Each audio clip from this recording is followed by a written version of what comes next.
They're like,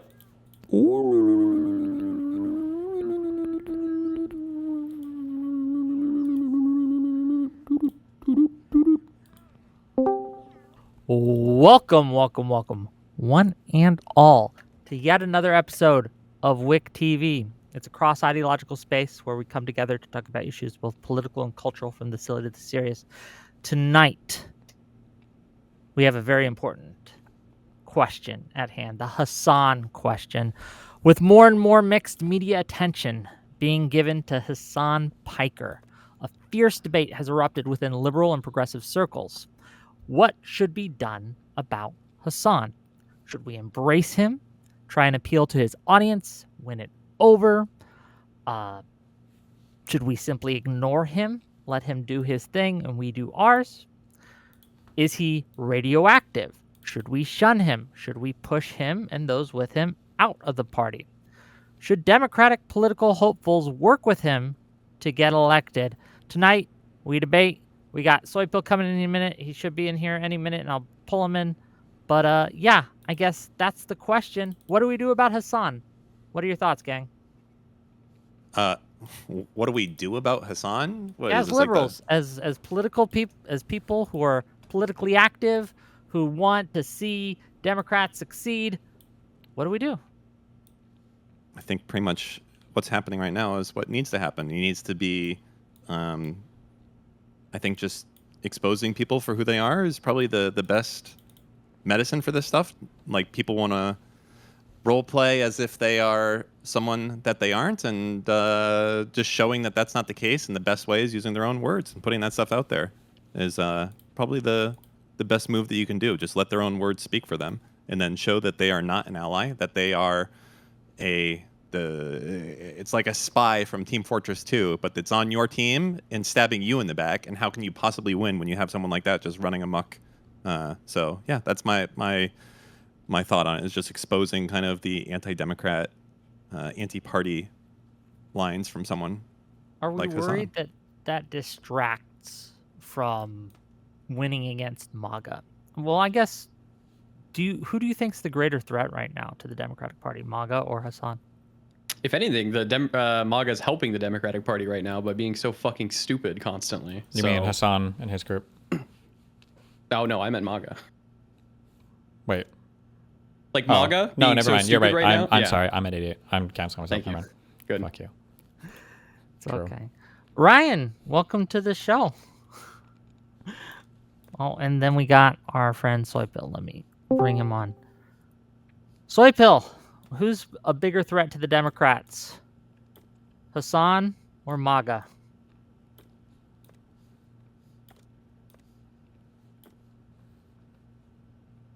Oh, we can't hear you. No mic. It's a great start, gang.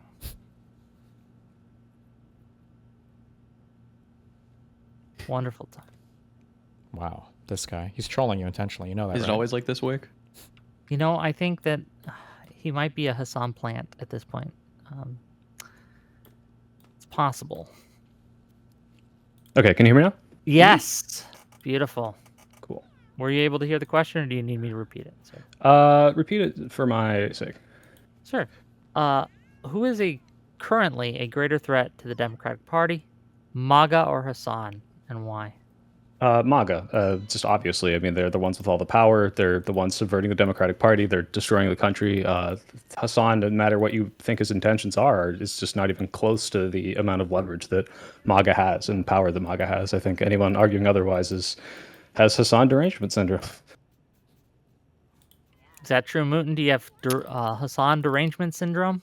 I don't think I have Hassan derangement syndrome. Everything that MAGA's doing right now is helping the Democratic Party. I mean, they're doing just the dumbest fucking things constantly, and Democrats are at an all-time fucking high right now because they're being retarded. The Strait of Hormuz, the whole shit in Iran, it is wildly unpopular, and that is what MAGA is pushing and doing right now. They're under Trump's pretty much direct order, and they're following every one of his whims. I feel like we should clarify, because I think we're taking this in different ways. My guess is, like, in terms of like who's doing more harm to the Democratic Party, It sounded like Soypil's answer was like MAGA's obviously and clearly doing more harm to the entire country and like Democrats in general and like Republicans, like all the citizens. But in terms of a question of like who's doing more specific harm to like the Democratic Party, I think it's a bit different. I feel like there's two different kind of ways that you can read that question. Yeah, we're not talking about like democracy, right? We're just talking about like the party, which I would say Hassan is doing more harm technically, and MAGA is actually kind of helping out right now by eating itself. I think this is like bearing the lead where it's like, well, if the people who have ideals that are completely antithetical and want to subvert the Democratic Party, and specifically I'm talking about MAGA in that sense, I know that can apply to both, are doing a bad job, then therefore they're less harmful. Like maybe in the ultimate sense, because they're doing a bad job, they'll help us win the midterms. But I don't think this is, it depends like why you're measuring this, how you're measuring this. Like very clearly, it's not phrased in such a way that you would think, oh yeah, like MAGA is good for the Democrats. It's, oh, MAGA's awful and that's why we're succeeding. I think that's not really a good way of framing it. Also, is this like the beginning? Have we given intros? I'm sorry I'm late, but No, we're not. Like I just wanted to kind of get into it. We're talking about the Hassan question. What should we do about Hassan? Should we work with him? Under what conditions? All these things. And I'm trying to spark discussion so you guys actually talk instead of just kind of sit there and stare at each other the whole time. When do WIC panels result in people just sitting there saying nothing?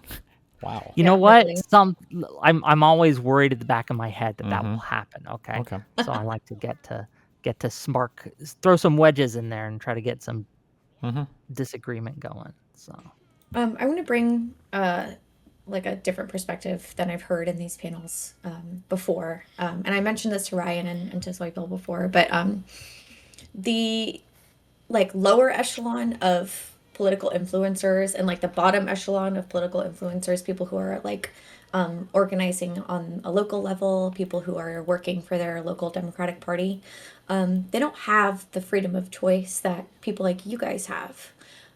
I cannot avoid my tankies. I have to work with them because they're in my neighborhood. They're in my locality. They're in my county. They vote for my city councilman. And I have I have a constant problem, right, where I'm a local political organizer and I'm casting a really wide net and I'm trying to bring in as many like disengaged, low information voters to events and to elections as I possibly can, and I'm messaging to them and I'm trying to get them to come back, and inevitably a tanky disrupts this. They're just out there. They're just everywhere. I fucking hate them.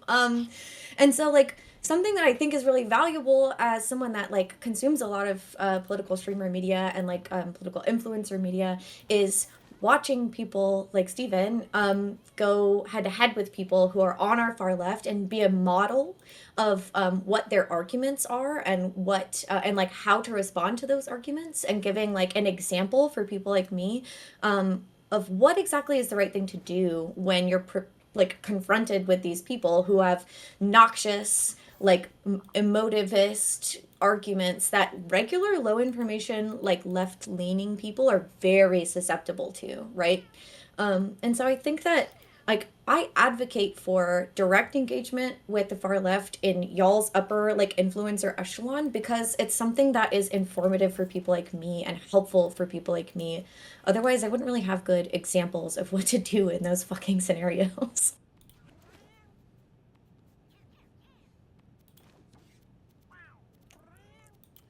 when we say engagement, what do we mean, right? I don't think, well, is anyone here against engaging with Hassan in any capacity? I don't think, no. I think Hassan's against us engaging with Hassan. True. Fair. I mean, I did invite him on this panel.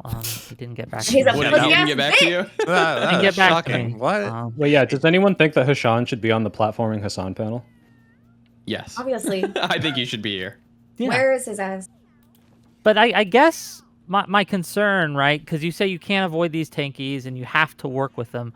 I don't know if that's true, right? I've seen what happens when these people get in positions of influence and power. Just a few hours ago, I believe, Progressive Victory tweeted, right, and I worked with them to my everlasting shame. They tweeted that they were trying to overthrow the Democratic Party, right? That was their goal. And so I worry that when we bring people in who are on these far left fringes, who are sympathetic to people like Hassan, they're not here to help us win. They're here to kind of subvert us as Well, I a agree with party. that. But like as a like in a local sense, I can't say, okay, you fucking tanky, get the fuck out of my goddamn not? conference hall, my community center, because I lose regular libs that way. I lose them. They see me being a dick and not dealing with it's like the reverse of streamer world, right? Where in streamer world, it's the correct thing to be like, nope, shut the fuck up. Your argument's retarded. Don't come in this space. We don't want you here. I can't stop them from walking into the community center that I rent. And if I am adversarial instead of granular with arguments and with like patience, I lose everybody in that room. Is it because you're seen like as like a bully kind of in that Yeah. room? And okay. And like I'm intolerant. And so whenever I have to deal with tankies in my like recruiting events, I have to be like, yeah, oh yeah, I understand what you're saying, but like, what about X? What about Y? How does that relate to A? How does that relate to B? Like I have to do like leading questions and like make them announce to the room that they think that the abolishment of private property is a good idea. And that kind of and like I have to do a lot of like emotional manipulation to get them to announce to the room that they're fucking retarded. That makes sense. I think mean, that's an interesting point. Whenever I went to the No Kings protest in my town in Fort Worth, Texas, there was a table with a couple anarchists that had set up a panel, a table. They were decked out in the full, tactical type stuff, and like, I don't know, would it have made things better to make a mess and kick them out? Like, would it have made things better? I'm not sure. I think that when you're talking about fighting against certain groups of people, there are different levels that you can have that fight.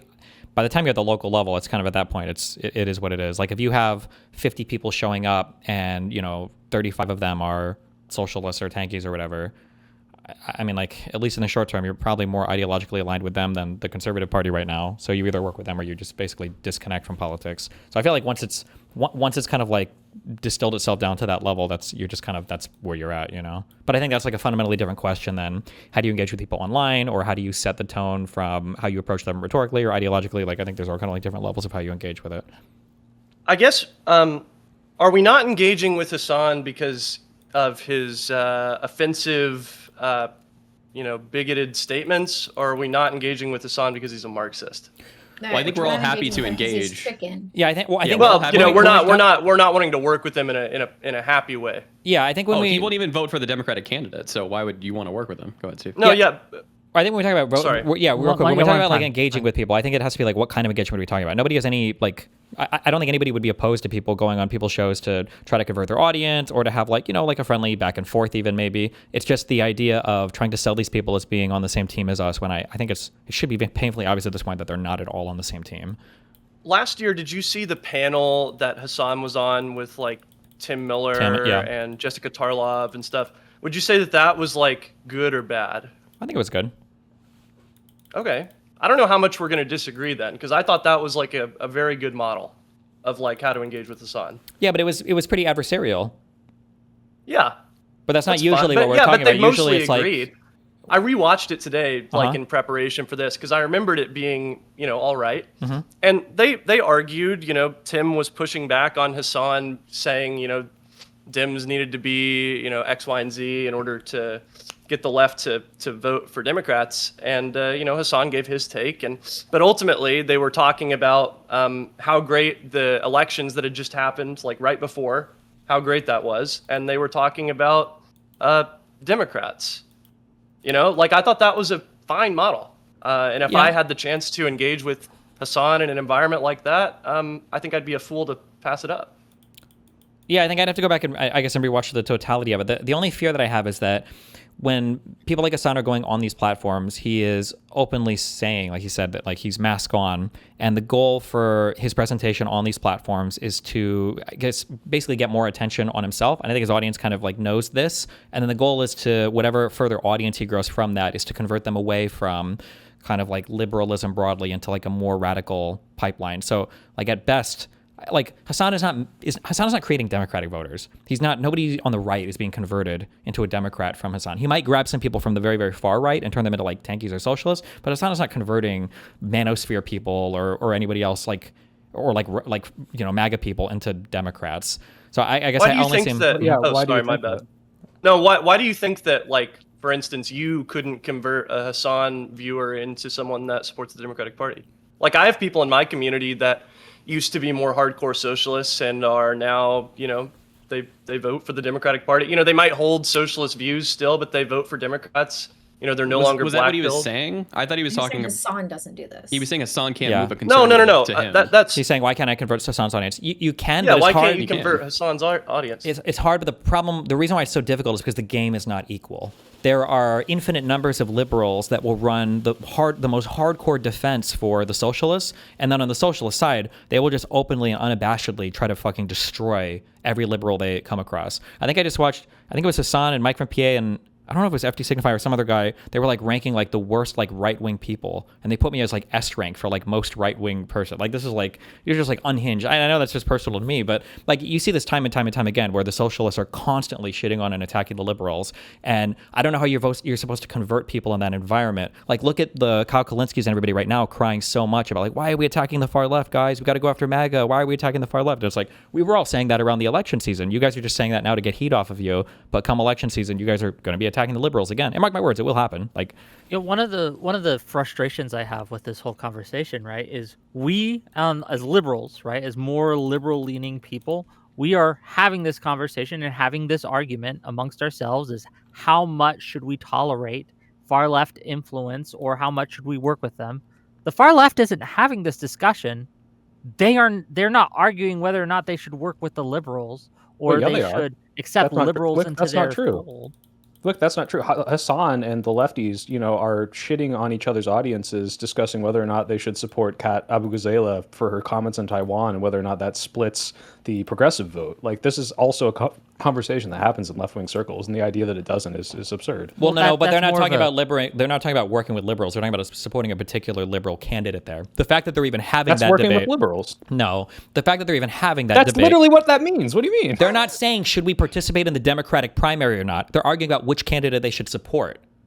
That's participating in the Democratic primary. Which candidate do I support? What do you mean? They're allowed to support Wait. Kat Abu Ghazali. They are supporting it. That's why I'm saying they're not having an argument about whether or not, like, they want to be in this like the Democratic Party, like trying to fight with and convert and do all that. Like that is their position is to be a part of this and then to try to like flip it and convert it and turn it into like a more socialist party, They're basically. arguing about how. Right, and they're doing what we're doing right now, which is should we excise Kat Abu Ghazala from the leftist movement because she said something about Taiwan we don't agree with? And the answer is to at least what Hassan said to his audience is absolutely not. You're They're splitting the trying to progressive figure vote, out you if can't she's purity test on liberal, this. and if she is, they want to excise her. Yes, and then they're arguing about whether or not that's a good thing to do and if that causes them to lose power, which is what we are doing right now with Hassan, right? So the idea that these conversations don't happen on the left is absurd. Well, but also the point on whether or not like we would excise anybody just comes down to broadly like would you support the party in the general election? Why is that? No, it doesn't, because we're talking about who to support in different elections. This is like kind of the whole point of the conversation. Obviously, there are moments where it's like, hey, look, like Hassan's going to be a dipshit and tell his audience that it doesn't matter in the general election.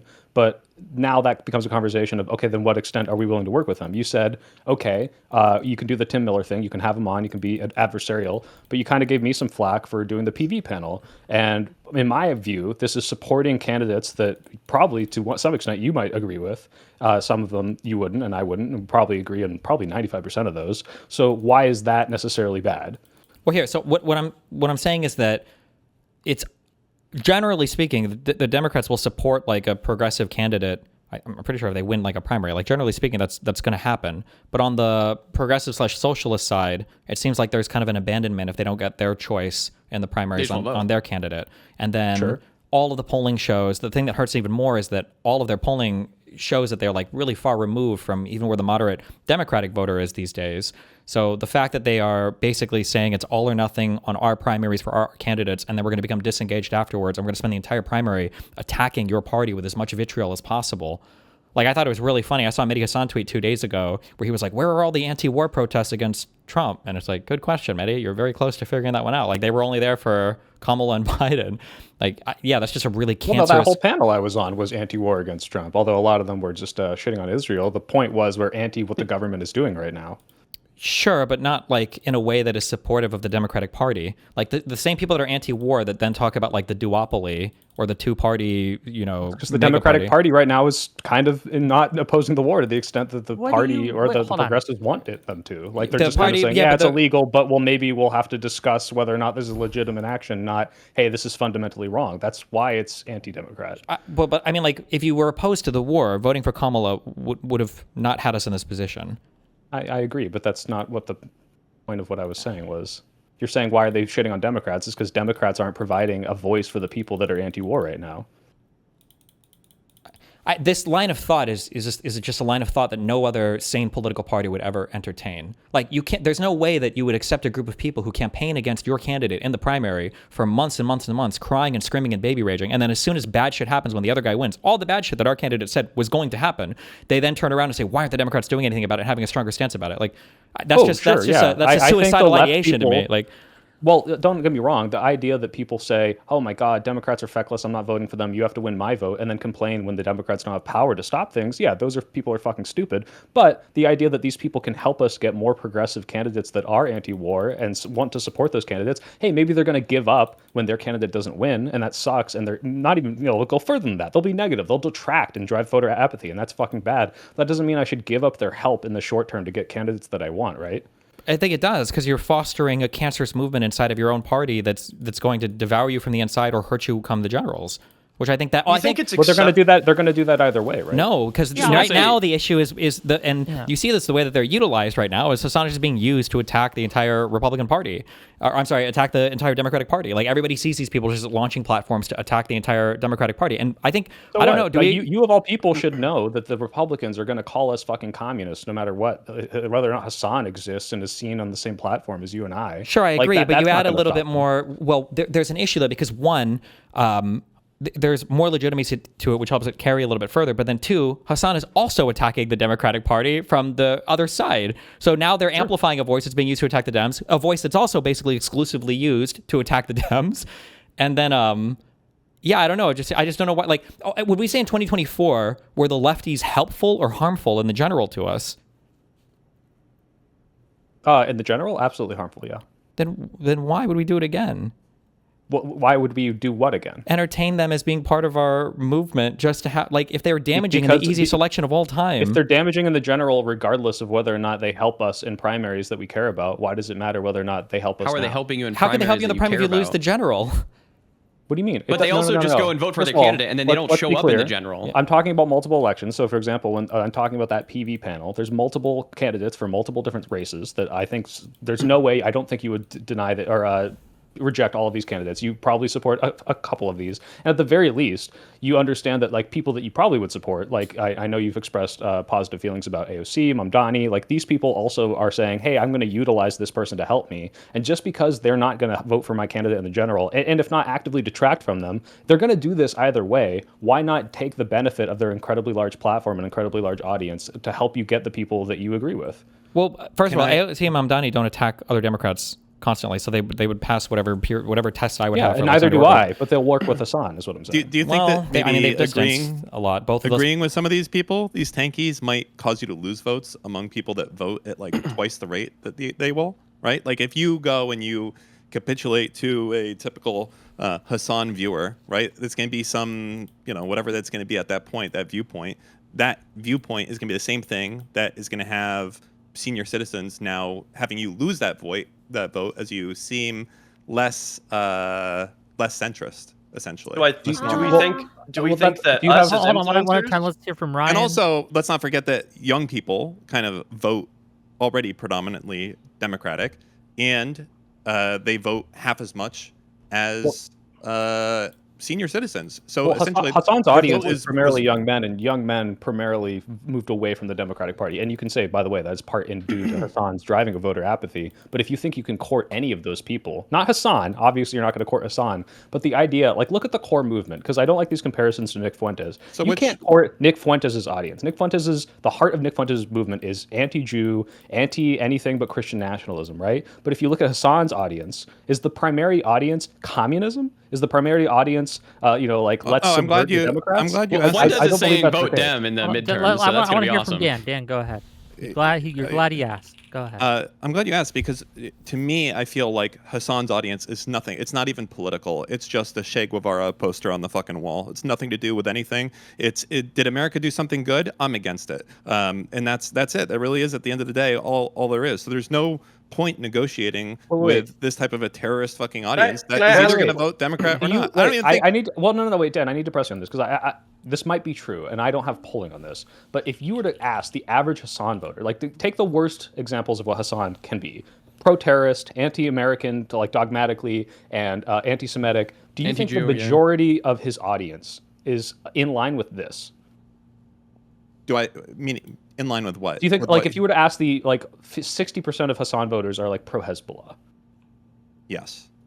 Okay, I fundamentally don't think so, and that might be selection bias on me. Like, I'm obviously just basing this off the people I know in real life that watch him and are fans. But I think when you look at the core audience, they're at least of Hassan, tolerant of it, though, right?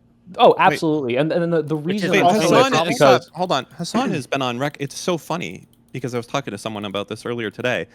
If you go through Hassan's old VODs and you search for lesser evil voter, Hassan has said this 100 times, and he says, I'm definitely a lesser evil voter. I would vote for Hamas. He says this over and over and over again. You can't really claim to be naive about the idea that his audience is going to be like, yeah, Hamas is better. I like Hamas. It's good. They're a good thing. They're the moral arbiter out in the Middle East. Like, this is something he has said ad nauseum.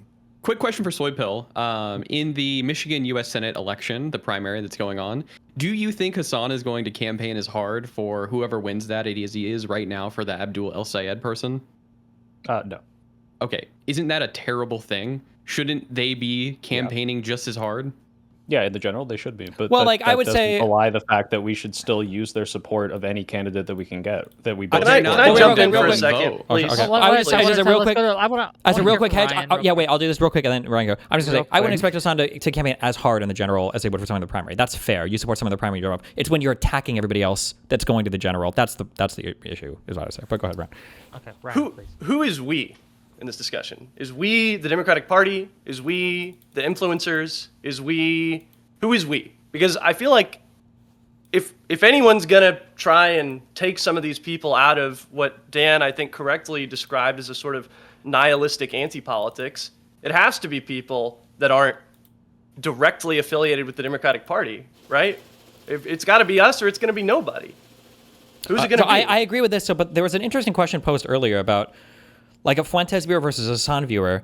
It would be easier to convert a Fuentes viewer, I think, into like a center-left voter than it would be to convert a Hassan viewer. Because in the environment that we exist in right now, Fuentes is seen as the enemy ideologically to our party. So when I'm having a debate with Fuentes, or if our like audiences are going back and forth, the understanding is that like we're opposed to your ideology and we're fighting on those grounds. Whereas for the lefties, the tankies, it's one way. It's always one way. Like, there's no world where Fuentes or any like Candace Owens type can cry and be like, why are you attacking me? We're on the same side. Stop hitting right. It's not fair. Whereas in the tanky world, Hassan and all these guys are spending all their time is attacking Democrats constantly. But if we say anything about them, we're punching to the left. If you think you can convert Fuentes viewers, I absolutely encourage you to do it. I think that would be an absolute positive for the world if you can get Nick Fuentes is converting them right now. What I'm saying is that it would be easier to convert somebody on the far right than the far left, because that far left pipeline is only going one way right now. On the far right, it's seen as like a mutual fight. At least you're fighting on the same ground. You say this all the time, like they're never moderating. But like, if we are to take at face value that Hassan is a Marxist-Leninist who wants to like implement communism, then is he not platforming and capitulating and kind of ceding ground to liberals or people at least to his right when he does support candidates like a Bernie and AOC or Mamdani who are not communists? No, because his support for them is tepid at best anyway. Like he criticizes just what I said. It's tepid, and he doesn't strongly support AOC or Bernie anymore. These people are like they have like meh-ish reputations. That's after he's already gotten them into office, right? He didn't get either. You know what I mean? You know what I mean? Like he did not turn on these people until far beyond them getting elected. I also want to be clear when we talk about like regular just voter bases seeing engagement with tankies. I want to say like high information liberal voters are going to be disgusted when we are super collaborative and cooperative with communists. But low information voters, they hear those like communist talking points, and they hear like a really good moral story about freedom from oppression, and they eat that shit up because they're not that bright. Here's the And so problem. there's a balancing Marlo, act there. It's not just high information. They also tend to be the high propensity voters, the people who actually go out to vote. And I struggle with the idea that we should risk the people who are there day after day at special election after special election, showing up, turning out for someone who's low information that may or may not vote. I agree with that. I would never trade. I would never trade one high information voter for 2 or even 3 low information voters. But I do want to say it's not a universal loss or gain when we're viewed collaborating or talking to or engaging with communists, even like in a less than adversarial way. I have to, like I said earlier, like I have to be super careful. I don't enjoy it because I would prefer to be in the like Stephen line of things where I just immediately jumped on these people's throats. But it's not possible for me to do. And I just wonder if like we could maybe get our high information voters on the same train as us to like agree that like, okay, we're not going to move left, but we need people in the center to understand that like we're not just being vitriolic. We have like principled stances against this problem. Again, the problem is when you let these people in, when you let the communists, the tanky types, the Hassan viewers in, a lot of them will simply subsume whatever organization that you are a part of. I mean, I agree. I'd rather not use have the rest wait, of victory wait, as an wait. example. Wick, I have a question for you. The ahead. guy who tweeted the PV thing that said they want to overturn the Democratic DNC overthrow, he just donated $500 to my chat. Should I return it? No, should I accept the support of a tank? Should I accept the support of a tanky to promote my liberal values? It's our donation. We're going to be communists today in this case. Okay. True, that's part of my property. Exactly. Spread the wealth, redistribution. I just want to say earlier we were saying that Democrats aren't doing enough. Each according to his ability, to each according to his means. I get the most about Trump and the Iran subscribers. stuff, but we had 70 lawmakers go on Twitter and call for the 25th Amendment. I don't really know where you're looking, but Schumer was out there basically saying like Trump's a military moron and we're worse off now than when the Iran war started.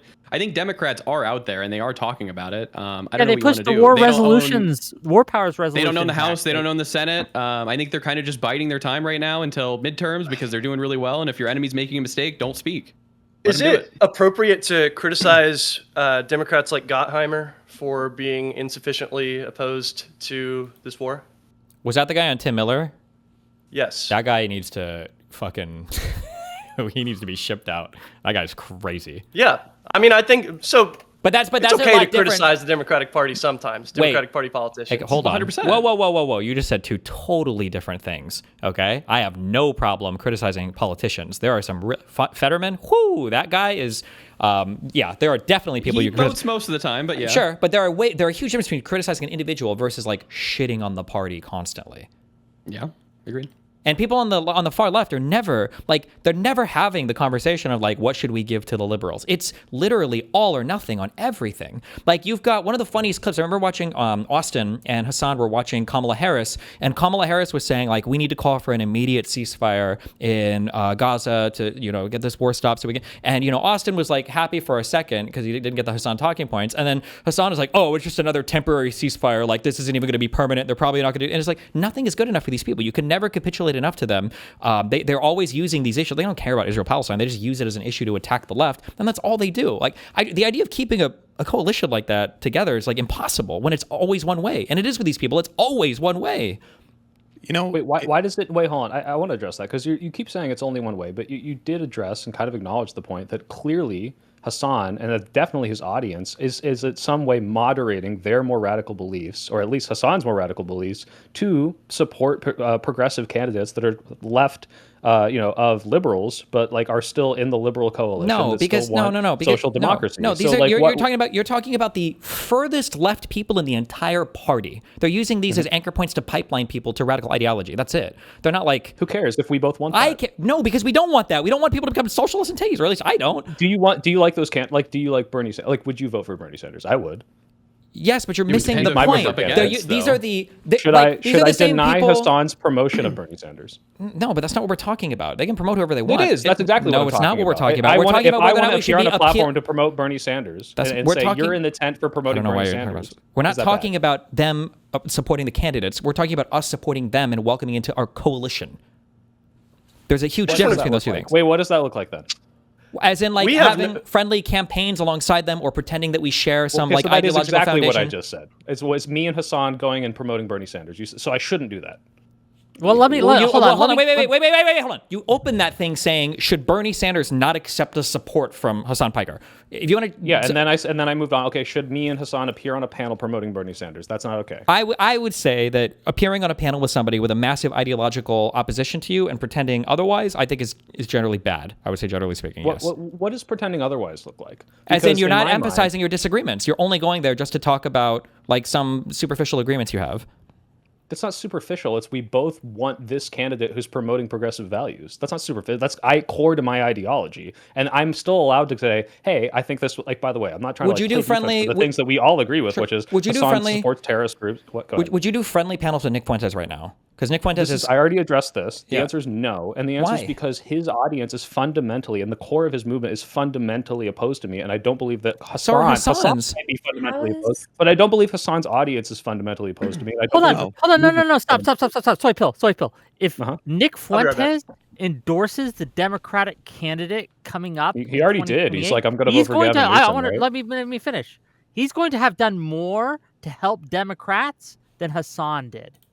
It's true. You understand that, correct? I don't. You I would- don't? if you think that Hassan did a full-throated endorsement of the Democrat in the primary and Nick Fuentes did, you think more of Nick Fuentes' audiences would vote for the Democrat?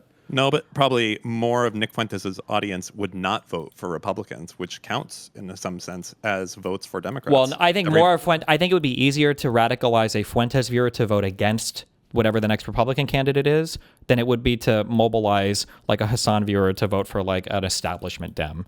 Someone they don't care about. Is the vibe that I get. If assuming Fuentes stays on the same road. Now it might Yeah, be that like Fuentes isn't a good faith actor. I don't believe, right? Yeah. I don't think that we can trust him. Well, wait, what do you mean? No, I think he's pretty So this honest is about what he crazy to means. me Like, because like Nick Fuentes is his entire movement is fundamentally anti-democratic, anti So is Hassan's. anything but Christian nationalism. Hassan's right? is anti Versus anything on the Hassan- West, yeah. Hassan is anti-West. Hassan is pro-terrorist. Hassan is like an ML, right? And yet, if you go into his audience, when you accuse him of being a commie anti-Semite, the reason that a majority of people start defending him is not because they're like all gaslighting you. It's because a majority of them are part of this like progressive, like, oh, I want to just like be anti-establishment and move the country further left. And there are tankies and there are communists, but I'm not really sympathetic or understanding of the idea that he has this like big communist movement. I'm pretty Like, I sure that don't if you were see to go to happening. Hassan's chat and accuse him of being anti-Semitic, they would laugh and put Pepe the Frog and say like, so what? I don't think that they would. I don't think they would like fight valiantly against that claim, or they would just accuse you of being a Zionist misdirector. It's just insane to me that you would think that more Nick Fuentes people would be beneficial in the fact that, yeah, maybe they wouldn't vote Republican, but you don't think that if Hassan was like enthusiastically mobilizing his audience for the Democrat, But that he this wouldn't. wouldn't get a bunch of. I didn't say this is a hypothetical in which he would do this, and this is about his audience, and you guys are rejecting the idea that his audience would listen to. Oh it. well, no, wait, hold on, no, I would agree with you there, but this is not a hypothetical. Okay. I'm sorry, I didn't hear this, but Hassan will never mobilize his audience for the general. Sure, So- and I don't think he will. Okay, cool. But as long as we But acknowledge that his wasn't what you audience said will originally, probably- but okay. No, that's what I was saying. I was saying that he would be more of a benefit. What did you say, Wick? The hypothetical is like if you got one over the other, like obviously Hassan's audience is primarily going to be better. And when you bring up like, would you go on a platform with Nick Fuentes? It's like, well, Nick Fuentes doesn't have an audience that I can win over. Nick Fuentes' audience is fundamentally anti everything I stand for, and I don't think that's the case with Hassan. And that's what it's Well, important when you I talk guess it about these depends what you stand influencers. for. Do you Well- stand for America and democracy? Yeah, but Then hold on. Hassan fundamentally and his audience Hassan.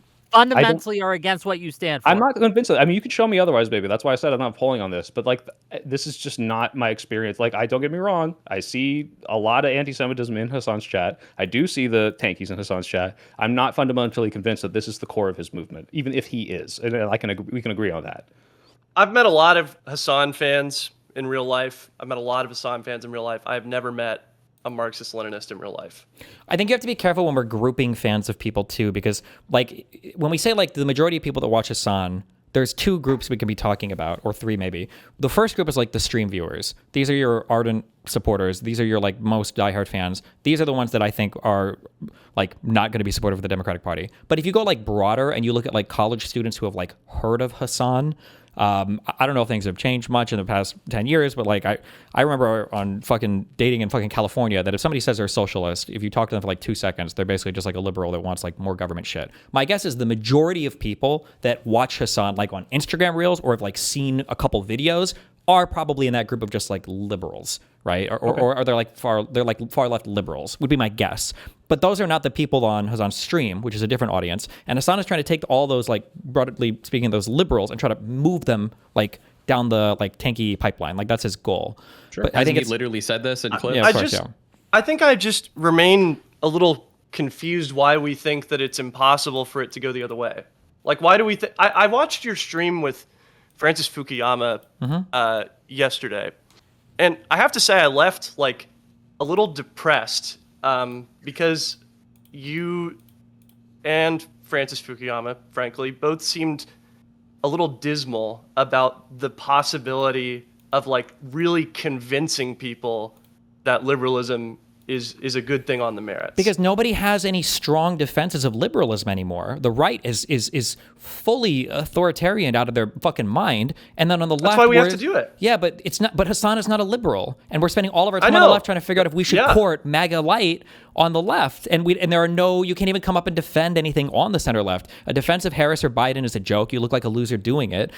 You know, anybody that's on Hassan's team, and even like a lot of like just younger people or people that are online who are these populist people, the Epstein class, people like Ro Khanna push this idea, is all the liberals. Everybody thinks like Nancy Pelosi was a corrupt inside trader. Like everything is like fucked on the center left. And so instead of even, I think this all plays into the argument of like, do we court these people? It's like instead of ever building out a strong center left identity, the center left just eats itself and then talks about having to court the far left that has no two-way street with the center left. And then so you get people like Hassan who are talking about the duopoly, the two-party system that is all the same. And then the New York Times or center left libs are writing hit pieces on Gavin Newsom. And it's like, what the fuck is happening? There is no like liberal representation anywhere. And again, anyone who is saying that the Democrats are struggling or failing or not doing enough, etc., we are putting up win after win after win after win at the at the ballot box. Like we've flipped 31 seats now, huge number, 30 seats now, somewhere around there. Yeah. Like the idea that the Democrats aren't doing a phenomenal job with what they have is amazingly out of touch. And this is the insidious nature, I think, of courting Hassan or playing nice with Hassan, etc. Just to be clear, not courting Hassan. I don't think anyone thinks that we're going to convince Hassan. You want to court his viewers? There are a lot of people who want to like kind of tolerate him within kind of the sphere. Maybe not you specifically, right? But there are people out there, I see him in my chat, right, who are advocating for that. The insidious nature of allowing that is it distorts reality, and you begin to hear so much the Democrats are flailing and failing from all sides that you begin to believe it, and that's just not true. Well, I don't know. Fundamentally, I just think that liberalism is a strong enough ideology and a convincing enough ideology to win people over. I think that's possible. I think you can win over a lot of people who see clips of Hassan on Instagram Reels, like Steven said, and say, like, you know, I am really mad about Israel. I am really mad about the fact that we don't have universal health care. I mean, whenever you watch Bernie and AOC, and even Hassan, whenever he gives speeches, the applause lines are not like class war now. The applause lines are not let's seize the means of production. The applause lines are we need a right to universal health care. We need a right to a good paying job. You know, this is a fundamentally liberal framing. I mean, sometimes the applause line is sometimes the applause line is, hey, you know, if you call these senators and threaten them, you know, they're not going to run for re-election. So sometimes the applause line comes after that. Yeah? No. I've never seen Bernie Sanders do that, ever. Oh, I've seen Hassan do that. Do the what line? Okay. Hassan at a rally with Taylor Lorenz, basically going on and stating that, like, you know what, when you call and you say, I fucking hate you guys, and you know I have an AR-15, and you know what, that guy, he's not running for re-election now because the people made those calls. That's the type of stuff that's happening there. So I don't just, well, that does happen. So I think you're both right, but I think what happens is that when Hassan is in front of larger audiences, so when he's got his like PR firm that's connecting him with either weird guys or women that want to bang him that are writing these really weird glaze pieces about him, when Hassan is on those platforms, that's like Hassan at his most like liberal friendly. His lib friendly version is trying to pull people in, but then when he gets them more on his platform, the goal is to radicalize them, right? Like this is like when I'm going on shows. Why do you think he feels the need to be lib friendly in those environments? Because that's how you appeal to people there. People You're more mask on. Like when I was doing all the rounds on the Red Pill shows, like there's like 50 million abhorrent things that these people are saying. I'm only fighting on like 10 of them, and then I'm trying to have a good time, and then people see me as like pretty reasonable. But then when they come to my platform, I'm obviously a lot more radical against a lot of these things. But that's like the goal of like converting people in that direction. But you can never do that to Hassan. Hassan won't let you do that on his platforms because they know that the game that they're playing is only one way. But you just said he goes on platforms where he has to moderate. Maybe he won't do it on his platform, but he's clearly then moderating and capitulating to liberal ideas on larger platforms, though. He's only going. He's only going to larger platforms. Notice how Hassan doesn't platform any of you guys. Notice how Hassan doesn't platform Vosh. Notice how Hassan doesn't deal with any smaller creators that aren't fully in his camp. The only time Hassan is moderating is when he's going to larger platforms so that he can try to draw people in from there and then radicalize them when he's got them on his native platforms. That's how he operates. It's always that way. I have retirees in my community showing me puff pieces from the New York Times about this motherfucker going, oh, is this one of your online friends? And I'm like, bitch, Nancy, no. Do not look at that shit.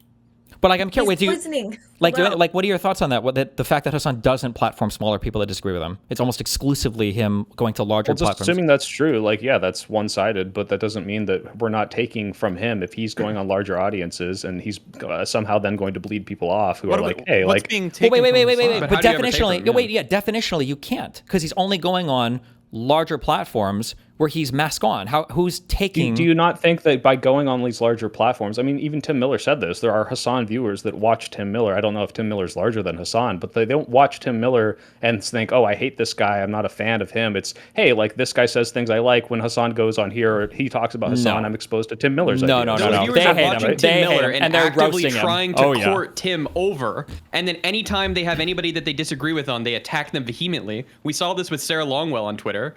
She had a conversation with Tim where they had friendly disagreements, and they immediately went to Twitter and absolutely thrashed her and brought up like the most bad faith arguments that you could possibly bring up against her. And not just the audience, but all of the other people who are part of like the tanky cult, right? Ryan Grimm was out there doing it. I don't know if Mehdi Hassan joined that. Taylor Lorenz was out there. There were a ton of those like big people who the pinball machine went off and they all started coming out to shit on Sarah Longwell.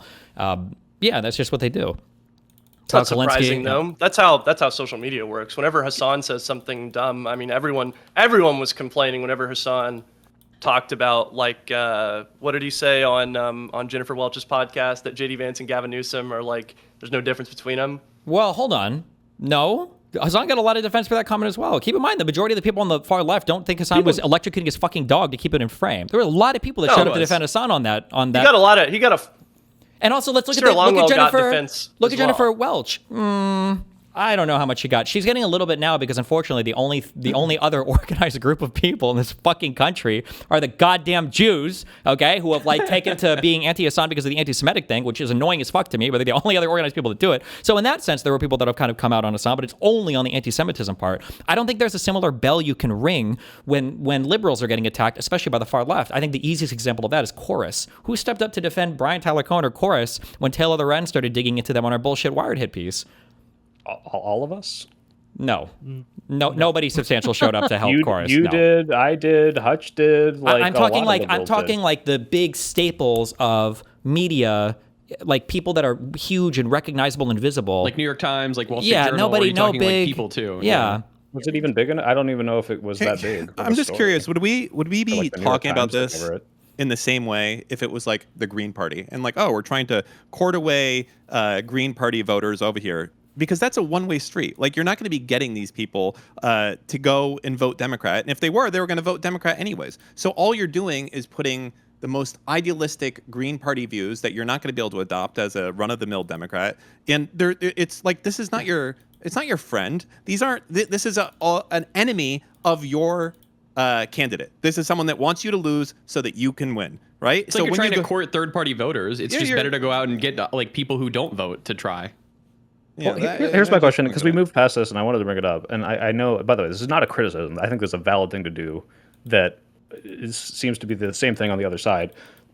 Do we platform never Trump Republicans who make it clear that they would never vote for Democrats other than to vote against Trump and don't like any of the Democratic policies? You shouldn't. No, we do. But we do.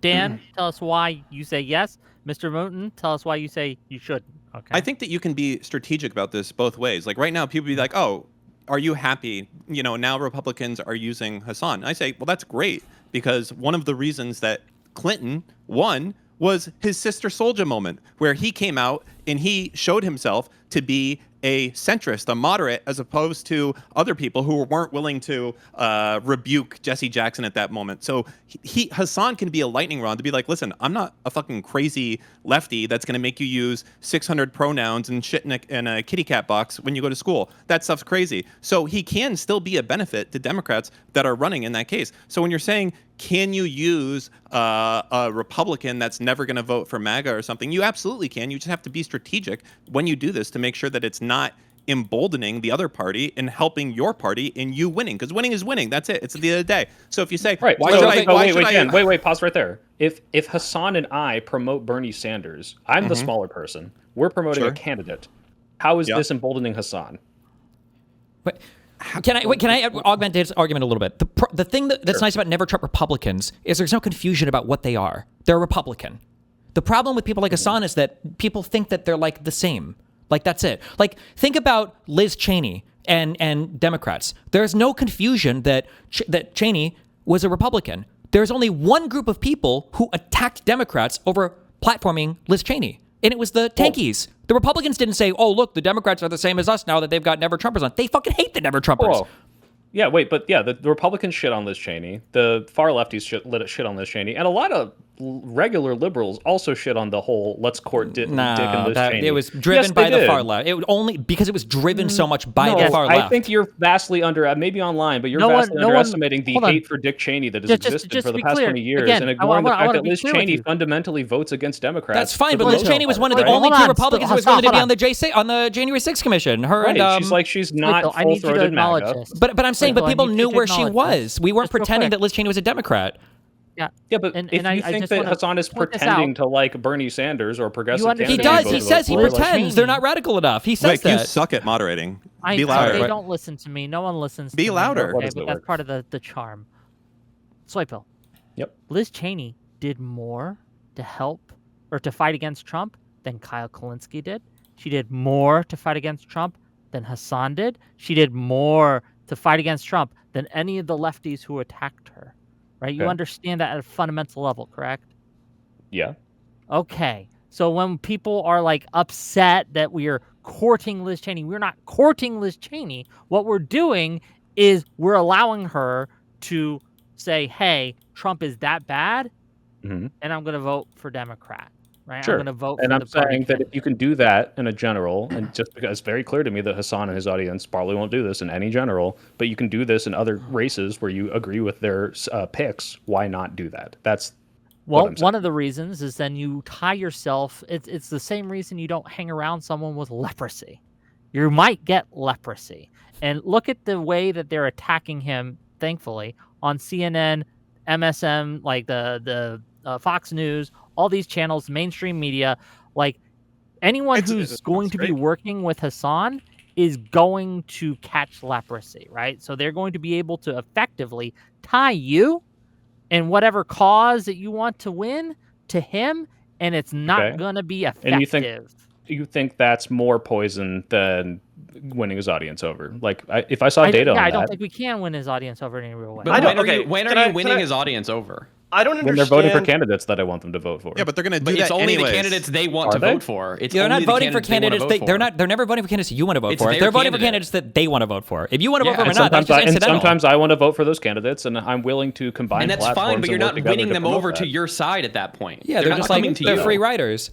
I know Yeah, you Hassan get- is, you but get I'm not nothing convinced working that with them. happens. You get That his nothing. audience is this like immovable, right. intractable I communist just- terrorist I- supporting I- like. I'd like I to just put reject something this- out here. Hold on, Hey. real quick Dan here. and Ryan, go ahead. By appearing with Hassan and not challenging him and not pushing most of his insane stuff away, you are. Wait, Dan. Let's be clear. I'm not No, saying let don't Dan challenge him. finish. Oh Let yeah, Dan but I want to finish. make sure we're not Joy arguing Bill, against stop. the straw man.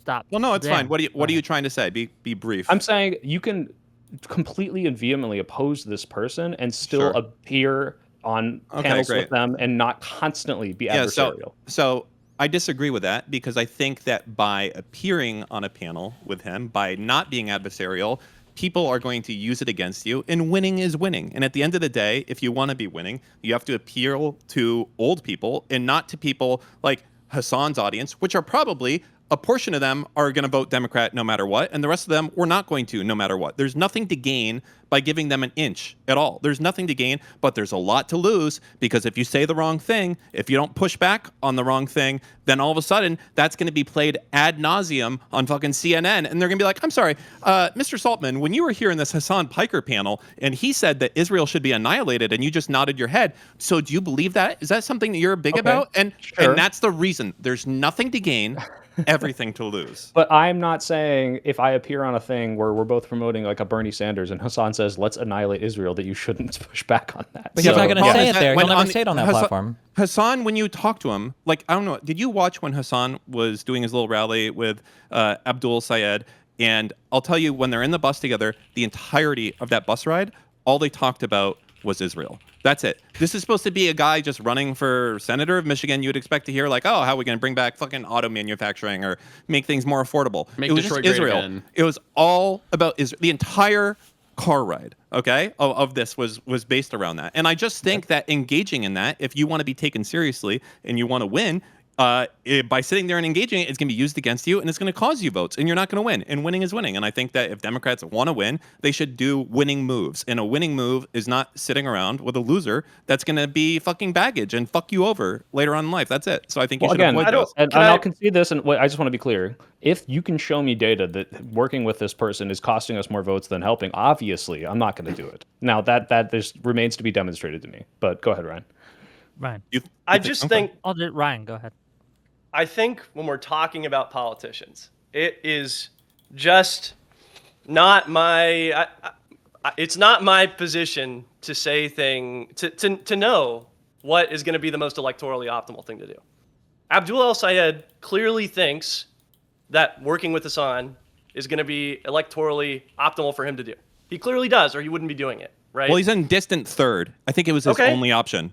Is he was like, I got to do something here because otherwise I'm going to get fucking crushed. He's like, let's see if I the think lefties that's actually probably vote. true because if Yeah. I was a political consultant, I would not recommend appearing with Hassan. I'd recommend if you had appeared with Hassan in the past, you take the Mamdani strategy and you disavow on stage if you're asked Keep about moving. it. But Well, wait, so actually, I agree. Oh, go ahead, Ryan. But Ryan, please. whenever we're talking about influencers, which is I hate that term, but that's what we're trying to do. We're trying to influence people to have different political views. And we don't want the politicians to sully themselves by associating with Hassan. I mean, if we just accept that this is only a one-way street, then we're screwed. We're screwed no matter what. If it's only a one-way street, he's going to continue getting more and more support, more and more voters, turning more and more people off of politics until the country's dead. And I just refuse to live in that reality. Well, the one-way That- street that is the one-way assumes street he'll- is when he engages with you, he's only converting from you. You can't convert from him. He's not going to have an adversarial conversation with you. He's just going to be there to slop up your audience, and then when he gets them on his platform, he's going to try to convert. Basically. Also, he's not going to grow infinitely. He's not like a game of Snake where he just keeps growing and growing. He's been where he's been for years at this point, right? There's Then certain. why are you worried about him subverting the party if he's like not Because going to you have don't the need a power lot. to do that? I'll tell you why. You don't need a lot of people, right, in order to get into key positions of influence within institutions and have those people portray Hassan as much larger than he is, and have politicians or people with power and influence look at him and say, well, my staffers are all saying that this guy's the hot thing. This guy's the big ticket. Oh, he's got a puff piece in New York Times. Oh, Vanity Fair's talking about him. Oh, this site's talking about him. Like, well, maybe we should work with this guy. Maybe there's something there to it, right? You don't need a lot of people. And I don't think anyone can deny at this point that there is some kind of group pushing Hassan into the discourse. They're just pushing him, promoting him, trying to make him out to be stronger than he is. And you have to ask yourself, one, why are they doing this? And two, how can we stop it?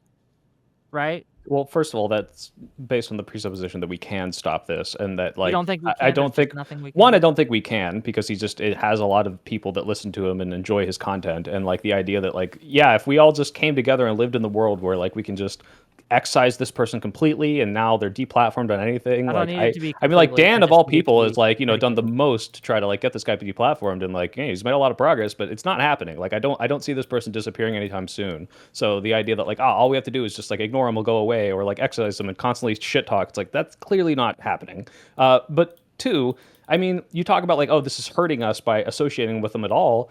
You mentioned the Abu al-Said conversation in the car was fundamentally anti-Israel. I mean, is that not the majority opinion of the Democratic base right now, which is 80% anti-Israel, I think? Ryan, is that what you quoted to me earlier?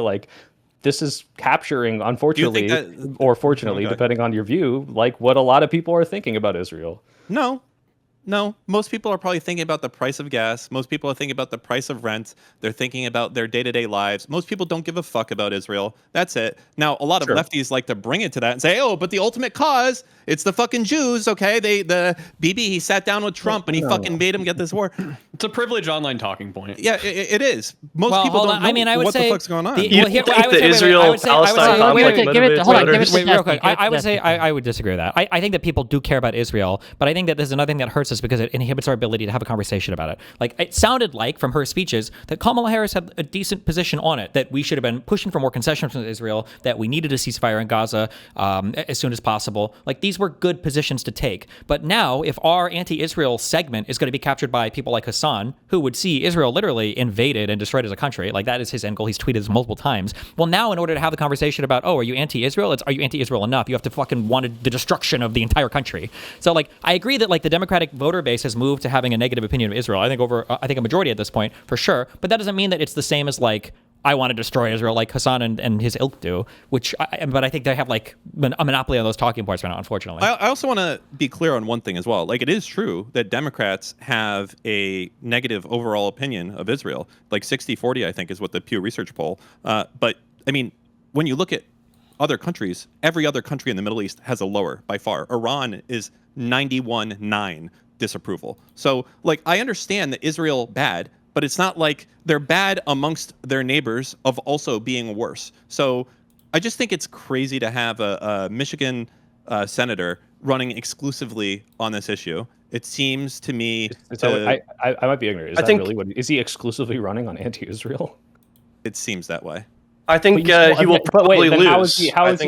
How is he even doing any? Is that literally where all his base comes from? No, I think he's a general progressive Dem. Where he's making progressive policy points that are appealing to a lot of people. Because you can't say no one cares about Israel, but somehow this guy is popular enough to be in a competitive race. No, it's because he's also promoting quality of life stuff, right? And cost of living and minimum wage. Is he? Well, we know his position on Israel. What's his position on anything else? Do you know? Well, either he's talking about something else or Israel's a lot bigger deal than what Dan's saying. So it's one of those two. Okay. I mean, I can only know when I watched his interactions with Hassan, what was brought up. And that's Did you watch anything else he did? Yeah, I watched the speech that he did. So they went to the auditorium with Hassan, and he sat there and he was doing conversations with other people. Yeah, it's extremely Israel focused. Yeah, absolutely. But if you go on his page right now and you look at the tab priorities, you've got economy for working people, healthier America, housing crisis, civil rights, clean air, better education, and then the last one is sensible foreign policy, which I'm assuming is going to include Israel to some extent. Although if I control F here, I bet I'm not even going to find Israel. I'm not. Yeah, he talked about it a lot with Hassan because that's Hassan's like bread and but butter. this is But like also this is not what he's Hassan's- running on. That's Hassan's move. When you say, "Hey, I don't know, why does everyone come after Hassan? He just wants Medicare for all and better pay for everyone." And then you actually go and watch his fucking stream, and he's just fucking screaming about Hezbollah the entire time. So yeah, that might be his printed fucking plan that he has there. But in reality, when you fucking listen to the motherfucker or you talk to Hassan, that's all he goes on about all day. Okay, so it's a nice fallback to say, I just want Medicare for all. I just want a living wage. How much of that is spoken about versus just anti-American shit? Are we talking about Hassan? I'm talking about Hassan. We're talking about the candidate. Are we talking about Abdul al-Sayed or are we talking about Hassan? Hassan. Oh, well, I don't know then. But I mean, obviously this guy's campaigning on stuff other than Israel, right? I mean, we can agree on that. Yeah, for sure. But I think that the fact of making this such a push to campaign with Hassan kind of it states the alignment that he has on that front is what I would say. I think it's for the record, I think it's probably a bad move. And if I were his political consultant, I would say that. I would say that I think this is a bad move. I think you were right, Dan, that this is probably a basically last-ditch move to try and capture some media attention because he's in third place. I think you're probably absolutely right about that. Like I would say that's probably what it is. It's like this lets him gear up to do something else when Mallory wins, essentially. That like now he has enough name recognition that he can go and do something else. I think that's the case. But that is what it is. It still has to be called out and it has to be seen for someone to embrace this type of insanity. What did you guys think about the Ro Khanna's statement on this and whether or not this was an acceptable way to deal with Hassan? Because my takeaway from that was, this person has platform of people that would agree with me. I'm going to capitalize on that. If you bring up the worst things Hassan has said, I'm going to disavow those and distance myself from those. And Mamdani already did this and still was able to utilize Hassan's audience.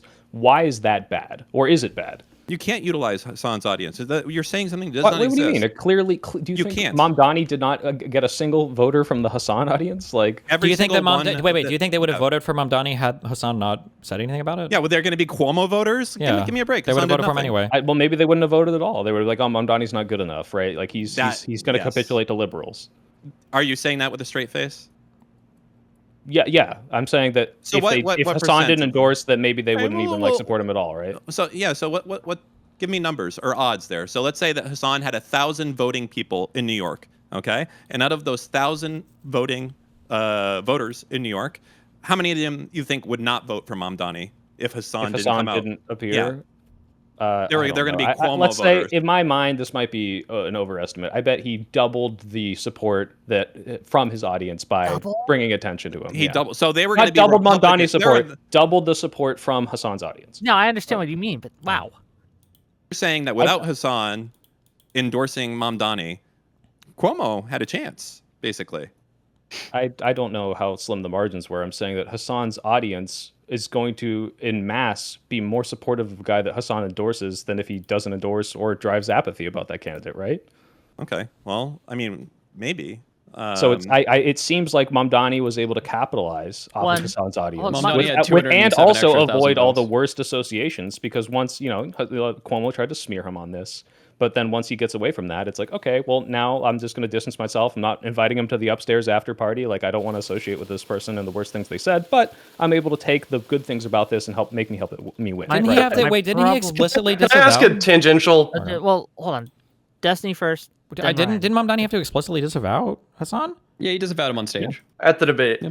So I'm curious why we think it's cool to work with like Mamdani and other DSA people, because the DSA explicitly says like that they want to take over the Democratic Party and make it a socialist institution. Like that's not a secret. Sure. In the case of Mamdani, it's because the other option was Grandma Killer Cuomo. Okay.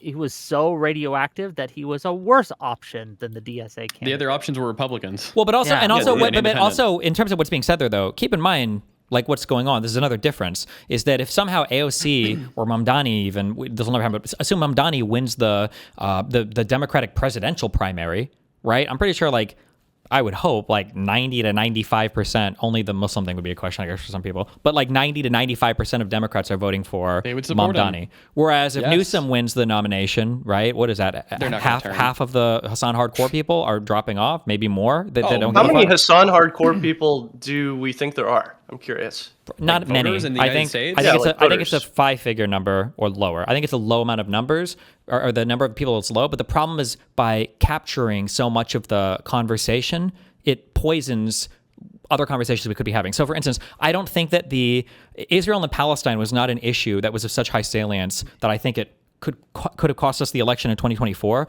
But I think that the obsession with the conversations around Israel Palestine cost us 2024, if that makes sense. Like Hassan's audience being so obsessed and being so online. Well, and like kind of, but not that, even just or Hassan's audience, but just that the obsession with that conversation. side? And I the don't fact really that- think that cost us 2024 in any way, shape, or form. I understand that, but what I'm saying is that the fact that there were two things that you could talk about if you were a Democrat in 2024. You could either talk about whatever the Republicans want you to talk about, which is trans people, or you're like getting fucked on the left by Israel Palestine, and that's it.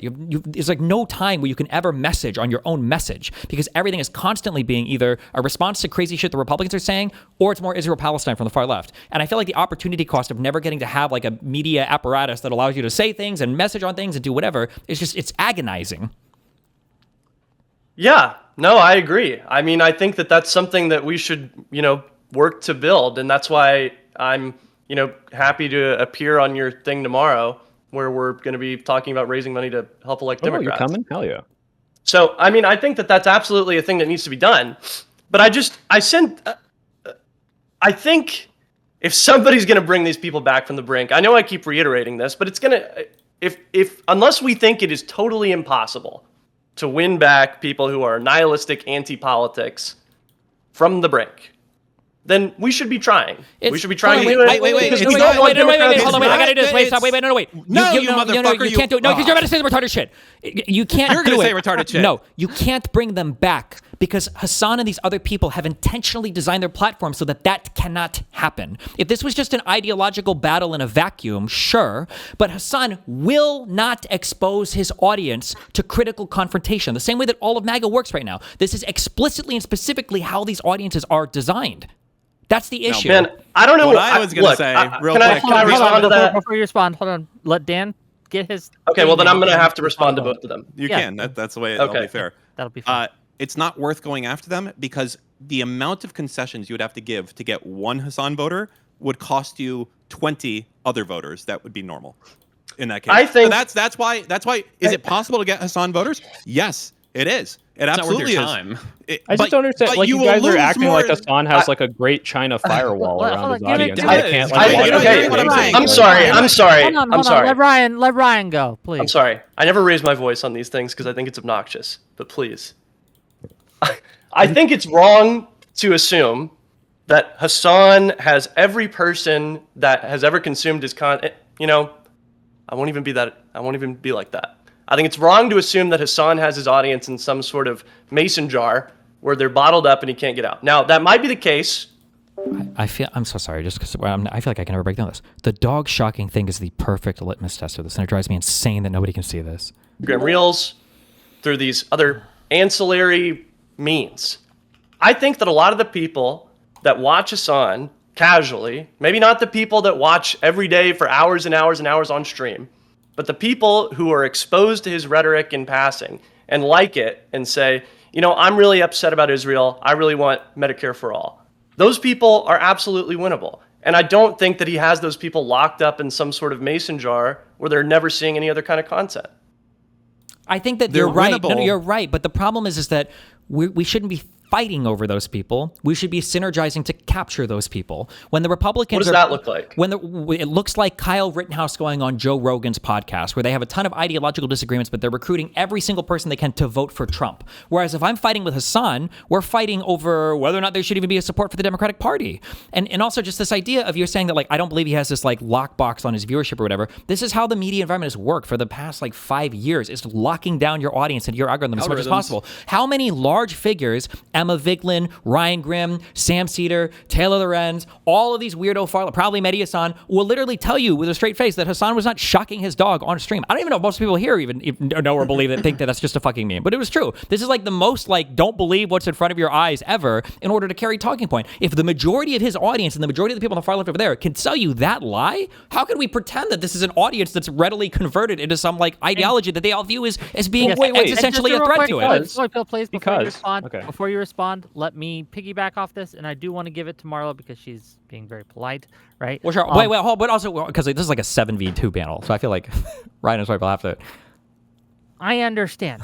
They'll get their chance. Let me moderate my panel. Well, you're not Destiny. moderating right now. You're attacking them. Down. You're participating as a participant. Yeah, shut up, Wick. I am doing both. I am wearing 2 hats. Well, 1 hood, 1 hat, but it's a tiny hat. You can't Love see. that video. Yarmulke, maybe. Anyway. Damn it. What was I fucking going to say? Marlo, go ahead. Total miss. Disaster. So I think so. There's this pamphlet that I like to reference. There's a fellow named Lee McIntyre who wrote a pamphlet called "On Disinformation," and basically the whole premise of the damn thing is that you cannot argue people out of opinions that they didn't argue themselves into, right? So this idea of like MAGA and the far left both have this kind of like cult belief system where they're not necessarily using reasonable means to defend their actual stances. Half the time their stances is just, it's all pathos and like cult of personality, right? And so I think that we are mistaken in any assumption that we make that that like the media apparatus, messaging, propaganda, any of that stuff is ever going to put a dent in a far leftist's like belief in things like Hassan or the CCP or whatever. And like that's why like I'm focused on like person to person stuff. And like it's genuinely the case that like people who are in each other's lives, who have rapport, who have social connections to each other can shift each other, right? And so like I know this is a little bit of a pivot off, right? But if we're in primarily all in agreement for the most part, soy pill, that it's like pretty much useless to like try to use Hassan and Hassan-like characters to get our candidates elected, then like what, like I think it would be really cool to see like the liberal media apparatus organizing small town, hyper local arts creators, like working directly with like county parties, working directly with like neighborhoods, insular, granular. Like when I talk to Tinkies, like I have gotten Tinkies in my community to vote for like people on school boards and library boards because I needed their fucking vote. And like they understood that it mattered in their neighborhood, in their community, and that changes them.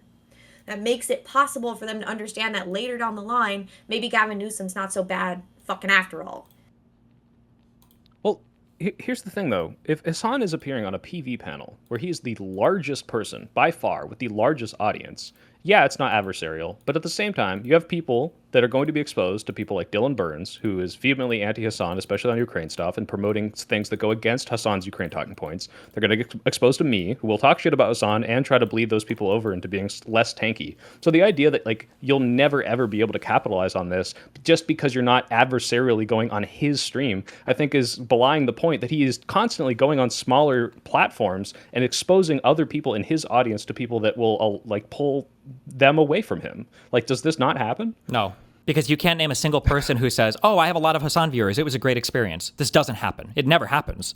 Like the only people that they will share an audience with are people who either have a 100% ideological alignment or at least a sycophantic obsession with defending Hassan against all external attacks, or it'll be people that they'll try to either convert or then destroy every single time. That's what we saw happen with Tim and Sarah Longwell. That's generally what happens when Hassan's audience tries to infect other people that he might get into a tiff with or whatever. But who are all these people that are getting platformed by Hassan who are growing that aren't like ultra rabidly far left? Didn't that happen with the H3H3 audience too? Yeah. Dylan is not ultra rabidly far left. Dylan was not platformed by Hassan. I don't mean this. Wait. Yeah, but I'm saying he's Hassan appearing, hopped off the he's benefiting. They're not from watching. Hassan.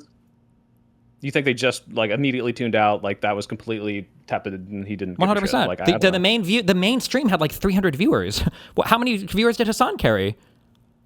I don't know. I mean, most people weren't watching on the mainstream. They're watching on each individual person's channel. And Hassan wasn't there for Dylan. So, what do you read? Okay, I mean, I guess if they all just immediately logged off, but then I guess what's the issue? Well, they logged off because Hassan wasn't streaming it anymore. Well, no, Hassan's not streaming the panel. Yeah. Once he's gone. So I don't think that they're not going to be watching Dylan. They're not going to go turn in and be like, "Oh, actually, I'm pro-Ukraine now." Well, he swapped to the Progressive Victory channel. Yeah. Okay, so then what's the issue of having him on if he's like also not even going to like have Well, we've his already audience given prevailing. we've given the issues of having him on negatively, but you were trying to make the argument that at least you can convert some of his audience, but you can't. This never happens. You can't convert away audiences of people that try to keep their audience completely and totally insulated. This is why I know MAGA people do shows or podcasts with other people that it can challenge. This is why Joe Rogan has had all of these right-wing losers on for the 50 millionth time and won't like platform somebody to actually argue with him on any of these topics, even when it's something as stupid as the lost city of Atlantis with Flint Dibble and the Graham Hancock guy or whatever. This is how the media environment has been operating for the past basically decade. And Hassan is no different. It's the exact same. I'm incredulous to the fact that like not a single member of his audience could possibly have like been interested at all in what this panel and what this organization is doing and all the other platform like creators and candidates. We can look at the numbers. I guess We can look at the numbers. I have more people watching my stream than Progressive Victory did. So Bill, we already addressed this. I mean, we can just ask. It's just a super simple. stream. It's just a super simple question. Whose careers have been bolstered by Hassan? I mean, Little Neff, his best friend. Denims, Mike from PA. Like, I'm running a poll right now, and about 30% of my audience says that they watch Hassan once a month or more. If you think about it, You're subverted, Ryan. they're all Destiny's orbiters because Hassan came from Destiny. So good one. Good one, you know, Mike from PA and Yeah, but like we're So- not talking about people who Denims. just tune in once a month. Like that's again. Well, I wait, think- sorry, wait. but We that don't even is- know what that. We don't even know what that means. Like, Yeah. like, are we saying that like they were converted from Hassan to Ryan Getty, or are these people that are slowly know. being converted over to Hassan? The point is they're not. This They're isn't not a scientific insulated. poll. Sure. I think, but the point that I was making, I've already conceded. I don't think that you're winning over the people that watch Hassan multiple hours a day, every day. It's like trying to get someone out of the Fox News, you know, where it's burned into the corner of the Right there, screen Dan. type thing. But I think a lot of people have a positive opinion of Hassan that get him somewhat passively. They consume him somewhat irregularly. They consider themselves democratic socialists because they hear him talk passionately about Israel, about Medicare for all, and about a jobs guarantee or whatever. And I think, yeah, those people are winnable. And I'm sorry I keep repeating myself on that point. But if we think that the voters are unamenable to reason, then I don't even see the point in being a liberal. Wait, you can like, win if those we don't think people. we can win. Amenable to this. Look, listen. Like we have already agreed here that like tankyism is a social club, right? That like it is about purity testing people and feeling morally superior and believing that freedom is just a removal of oppression and then sitting back at the end of the day in your comfy rental and enjoying your life, right? It's a social game. They're socially susceptible to change. That is the point that I am trying to make. We will never move them with liberal media. We can move them by having them in our neighborhood and seeing them in our lives and in our, the only way to move tankies is to talk to the ones that live in your neighborhood. And I'm so fucking serious. there's Yeah, another way. I agree that, but There's also- another way. Show them shocking their dog. True. I'm telling Wait, you. wait. That, I mean, there's a reason. there's you a- type in Hassan in fucking Google. It's a number one No, thing. one of these Yeah, days but I'm gonna that's hook up fucking a shot psychic collar to damage all my to these family. motherfuckers. If we want to, Have y'all seen the Clash we wanna Royale expand- deck? if Have we- y'all seen the Clash Royale shock deck?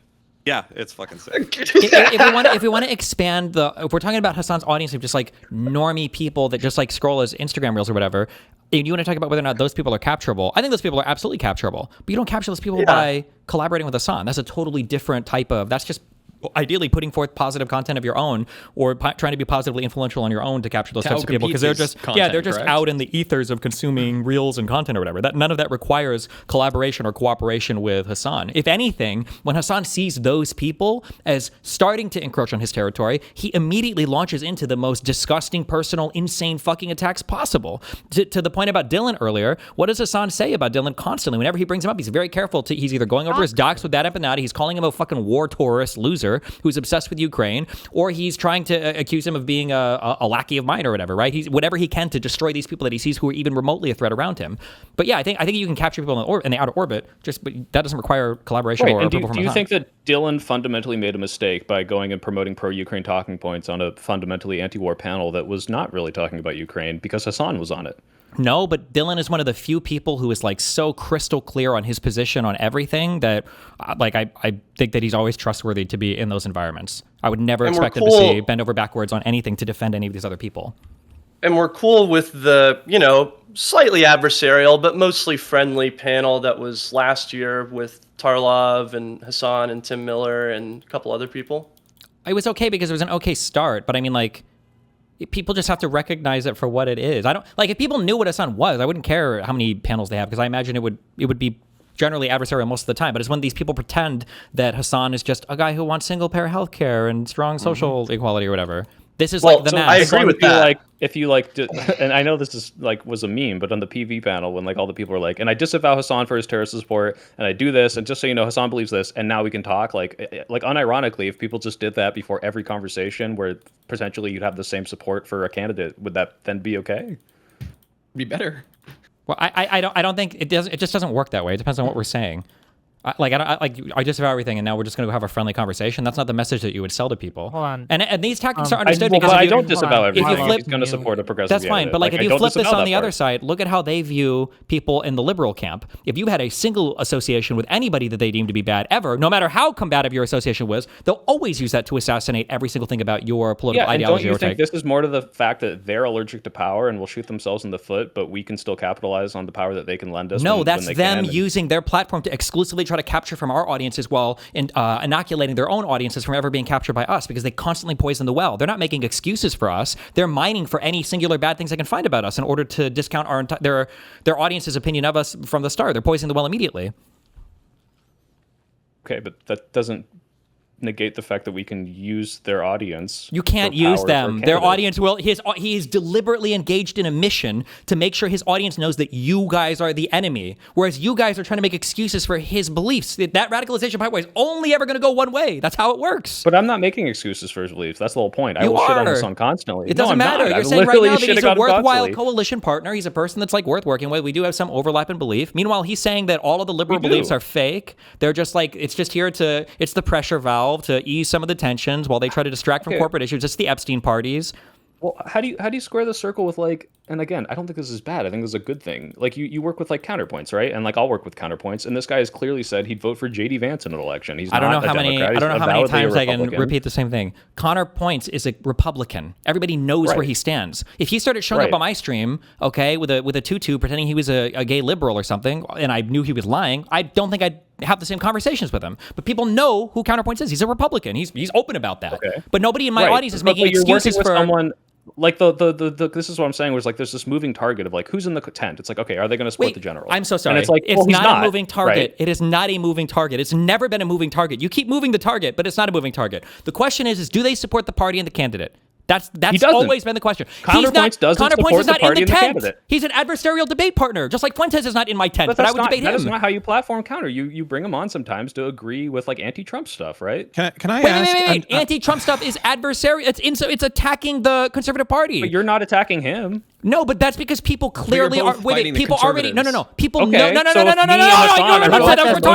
retarded. I don't know why you said that. No, we're not agreeing. People know what Counterpoints is. Counterpoints is a conservative. They're not coming here under the assumption that me and Counterpoints have this huge similarity where they know that we have massive differences. We're just fighting Trump. If the liberals and the tankies had that relationship, then I'd be okay with that. That's fine. If it was like, we know that Hassan is a fucking cancerous leech that wants to destroy this fucking party from the inside out, but at least we're both opposed to fucking Trump, then fine. That's okay. I'm okay with that. But that's not the impression. You don't have a problem with working with Hassan. You have a problem with the deception that Hassan is promoting. So all I've that said this needs a to million happen times. is that you need to. Okay, well, yeah, you have zero problem with the platforming. You have zero problem with any of this. It's hey, we can do whatever we want in the same capacity. Hold on. No, it's only the caveat that everyone needs to understand what he is. But after that, if we have the same views, we can work together. Correct. But the issue, Soy Pill, and I know you think you've got a point here. The issue is that Hassan will not allow that platform to take place. That's the other point that I'm making. Hassan will not be on a platform. You don't have to have him on the platform to be able to discuss this, and you can say this if he does appear on you, and maybe then he'll never work with you again, and so be it. But like, it seems like it really isn't the working with him part that you have an issue with. It's literally just the deception. So as long as we spread that message enough, like, okay. Can I just curious. So essentially you're saying that, okay, so in this case, you have someone that is against foreign military intervention, against big tech censorship, against economic populism, and criticism of the donor class, all this stuff. And you think that essentially, like, these are good things. You should talk about this as long as you dispel kind of the bad stuff, the crazier things. Yes? Yeah. Okay, that's Nick Fuentes I just described. So you're okay talking with Nick Fuentes, and you said you weren't. The thing is, in your mind, Hassan, hold on. In your mind, in your mind, Hassan and Fuentes are totally different people. That Fuentes is like, he's crazy. He's a white nationalist. He's a racist. We can't be with him. But I'm like, but I just gave you his positions, and you said, well, if we get past that, we can talk. And I already that is, Dan. you can't Dan, already address that. The difference, you can't. No, I did already address Why? this. These are very realistic democratic things. We can move these people to be Democrats, can we not? The difference is the fundamental viewpoint of the audiences of these people. And like, again, maybe I'm wrong about this. If you fundamentally believe that Hassan's movement and his audience is like completely the same as Nick Fuentes is, and they will never, ever, ever support a Democrat. None of these people are on board with Hassan because of the progressive things that like a Bernie or an AOC. Wick, let me finish, please. Like Nick Fuentes' core audience is, I hate the Jews, I'm racist, anti-DEI. They will never support a POC candidate. They will never support a Democrat. And so the idea that like, oh, if I just have these conversations with like a Tucker Carlson or a Nick Fuentes because sometimes they get something right about being anti-establishment is ridiculous. You can't convert. Those people are fundamentally intractable because their core belief and their core movement is against that. Their leader is a Mexican saying they're going to vote for Newsom. Yeah, and they're irrational. And what? I agree. But if you're saying that Hassan's core movement is communism, I don't believe that. I truly don't believe that's not why a majority Well, we would agree that Hassan's core core movement is fashion, fast fashion, more than anything. But Hassan is a anti-American terrorist promoter. That's what he is. And do you think the core of his audience is anti-American terrorists? Yes. Okay, yeah. I don't. Well, that's because you're deluded on that fact. Terrorists, but I think they support him. They support Hamas. They support Hezbollah. Yes. Him to you. Yeah, you just don't see no one the has sane-washed Hassan to me. I absolutely believe he goes that onto believes platforms. these things. He puts on his mask, and his audience puts on I'm their not masks talking about because they all Hassan. understand. And Okay. you're like, well, he's not so bad, Nope, he I didn't supports say us that. in these things, You're right? boxing And with you straw don't man, buddy. understand that his primary mission, his primary goal, which he has stated, Wick, you're talking to no one right now. Party. I already understand this. All right, I'm hearing I you, hate to Wick. do this, but I'm just going to read a Fuentes tweet from 30 minutes ago. Let's hear it. I don't trust anybody who just started criticizing Trump after this year, but continues to shill for the GOP and JD Vance. Time to be unreasonable. Burn it all down. I want retribution for this betrayal. Democrats for Congress in 2026. And America First presidential candidate in 2028. So they believe the only way to get there is full accelerationism. It's like Hassan on the same platform. They're the same people, except now Hassan is doing less for Democrats. I got to read this one. $10 Fuentes. from 1980 rules. Soy Pill, is your role the learning part on Live and Learn?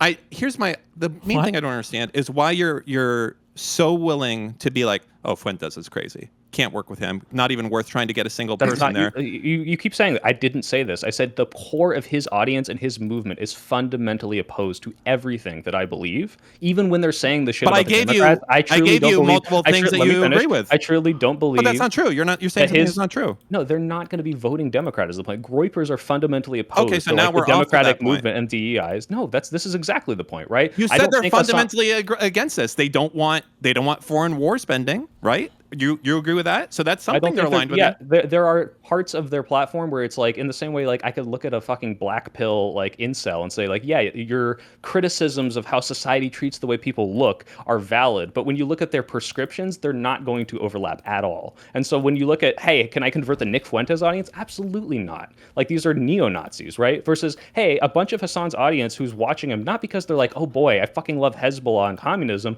but because they're frustrated with the establishment. They want universal health care. And I'm not saying this about Hassan. I'm not trying to do that. Oh, that's all he wants. I think this is Hassan's audience. No, that is what you're doing is you're giving Hassan's cover. That's what Hassan does when he starts getting criticism. He says, boy, I'm sorry, guys. I just want universal health care and a fair living wage. I'm not saying that about Hassan. I'm aware and agree with you of the criticisms of Hassan's more extreme views. I just don't believe his base and his movement is fundamentally about that. That's why he has to mask on. Well, no, so a couple things. Well, wait, a couple things. One is that Hassan is only mask on when he's on other platforms where he's trying to convert people. Number one, and number two, we have to be careful when we're talking about like who is his audience. Like if we're talking about the people that like are scrolling reels and see him or whatever, then I agree with you. But if we're talking about his core audience fucking hates the United States. Like these guys cry when terrorist leaders die. They cheer for like terrorist attacks and shit. Like there's no world where I could watch a Nazi takeover of a ship or whatever, and like the majority of my audience is like cheering it on or whatever, like Hassan did for the Houthis, the takeover of that ship or whatever. Like, I think a really good illustration of this point also, that this weird false dichotomy you guys are trying to throw up, I think came out in that one debate that I had with Pisco, where it was the one where he came in like ultra fucking heated, and he was trying to roast me over my association with Myron, because I have a friendly rapport with Myron, but my point was that everybody in my audience knows who Myron is. How many people in my audience are going to mistake like me and Myron as having the same views? It's like nobody. But then when I asked Pisco, how many people do you think in your audience might think that you have like much further left views than you have, he tried to say no, and then he immediately caught himself because he realized that that wasn't the case. And I think this is just the issue, is that people are treating Hassan like he's just somebody that's slightly to the left of us, but all of these socialist antagonists have an explicitly corruptive and corrosive anti-democratic party like a goal. That's their goal. So their if mission. I make it clear to my audience all of the extreme views that Hassan has, and then I say, and that said, I'm going to combine and work with his platform to promote a Bernie Sanders type person, then clearly they're not going to have any misconceptions about my views. Yeah. If I make it clear what I think about the person I'm working with, right? Yeah, I agree. How big do you think Hassan's like core audience is, the people that watch him on stream versus the people that consume him in other formats, like we were talking about, just getting served up in the slopgorithm? Probably 1 or 2 orders of magnitude smaller. The people that like are just slop enjoyers or whatever. It's probably going to be true for every so I streamer. think we can think about this from a somewhat utilitarian perspective. If you're Tim Miller and you have the opportunity to appear with Hassan on a panel with Tarlov, with all these people, and you're not going to convince any of the people that Hassan talks to you about on stream, but you also know that by appearing with Hassan on this panel, you're going to get recommended in the algorithm to all these people that consume Hassan content. Is that a worthwhile trade or no? I'm not sure if that'll happen. I mean, I guess it depends on what your clippers and everything looks like, but I just don't see... Like, you don't think that someone put like Tim Miller, or Hassan roasts, whatever. Is he going on there in the insane thing. washing Hassan, or is he going on there and being adversarial? Because I think these are two completely different outcomes. I mean, it was a friendly / adversarial conversation. This is a real thing. You're talking about the actual Tim Miller conversation. I think it's fine that they did that, because according to everybody, I haven't watched it myself, but people are making it seem like he had like some adversarialness to the nature and stuff like that. Yeah, but it was friendly. I mean, you wouldn't come away from that conversation thinking that they hated each other. I'll say that. But it was clear to the audience. I didn't watch it, so I'm asking you. Was it clear to the audience that they didn't agree ideology on everything? I don't on think some things. They didn't talk about communism. Most of the audience I just might don't have a different opinion later. Those are like, I think that was my like a pretty audience normie probably political think he audience. and Destiny disagree on a lot of stuff, and I probably am like 96% aligned with like the shit that he believes. So like it depends on how you're, like, half of our fucking conversations are fights, but like I'm going to now, like tomorrow, work with you to try to raise money for all the candidates and candidates for the candidates that we both agree with, right? Like, Yeah, but But no that, one's in doubt that you're going to vote for a Hassan is Democrat. never, and also Hassan is never doing that with anybody else. Hassan is never platforming a smaller person who disagrees with him and is going to be critical of him. It's only to absorb audience. That's the only way that these people function. yeah, we've covered that. So I just don't understand maybe in terms of what Ryan is talking about, like maybe you can get in the algorithm with them, but I mean you could get into the algorithm with them reacting to their content or just doing your own content. I just don't think that requires collaboration. Do you think that when he platforms like a candidate or like a person in Congress, like this isn't kind of him lending his credence to smaller platforms like a Ro Khanna or someone who's not even like in office yet, like a Mamdani? No. It's for almost political like clout. it's no? almost First like of all, a sword versus Ro Khanna, Bernie Sanders, and AOC, these are normalizing clout grabs for Hassan. Mamdani, he skipped his second interview with him because he didn't even think he was going to win the primary. It wasn't until after he won the primary that Hassan became the full ultra-time Mamdani dicksucker. And then Mamdani has had to distance himself from him publicly just because of all the insane shit he said. Like, the idea that Hassan is doing this is there's going to be people who you're going to vote for. Again. Yeah, there's going to be people that you'll vote for regardless, and Hassan is not like changing anybody's mind on getting them to vote for Mamdani, but he will try to pull people away from the Democrats to vote for either more radical people or to disengage them from the I'm aware actual it's a election. one-way street. He won't promote like center-left candidates, but if he's platforming smaller people, candidates that otherwise his audience wouldn't have heard of, that you and I might have alignment with, is this not him lending his platform to them? It's all just a fight with Democrats. It's like all the fight with Democrats. If Hassan was out here, if these people were out here platforming people in like ultra competitive districts, like trying to win some seats from fucking red candidates, then we'd be having a different discussion. But it's not. It's always just infighting with Democrats. Always. Can I say, I feel like this debate I feel like this debate started with the question, like, how should we engage with Hassan? And I feel like we've sort of gone off the rails a little bit because now we're not even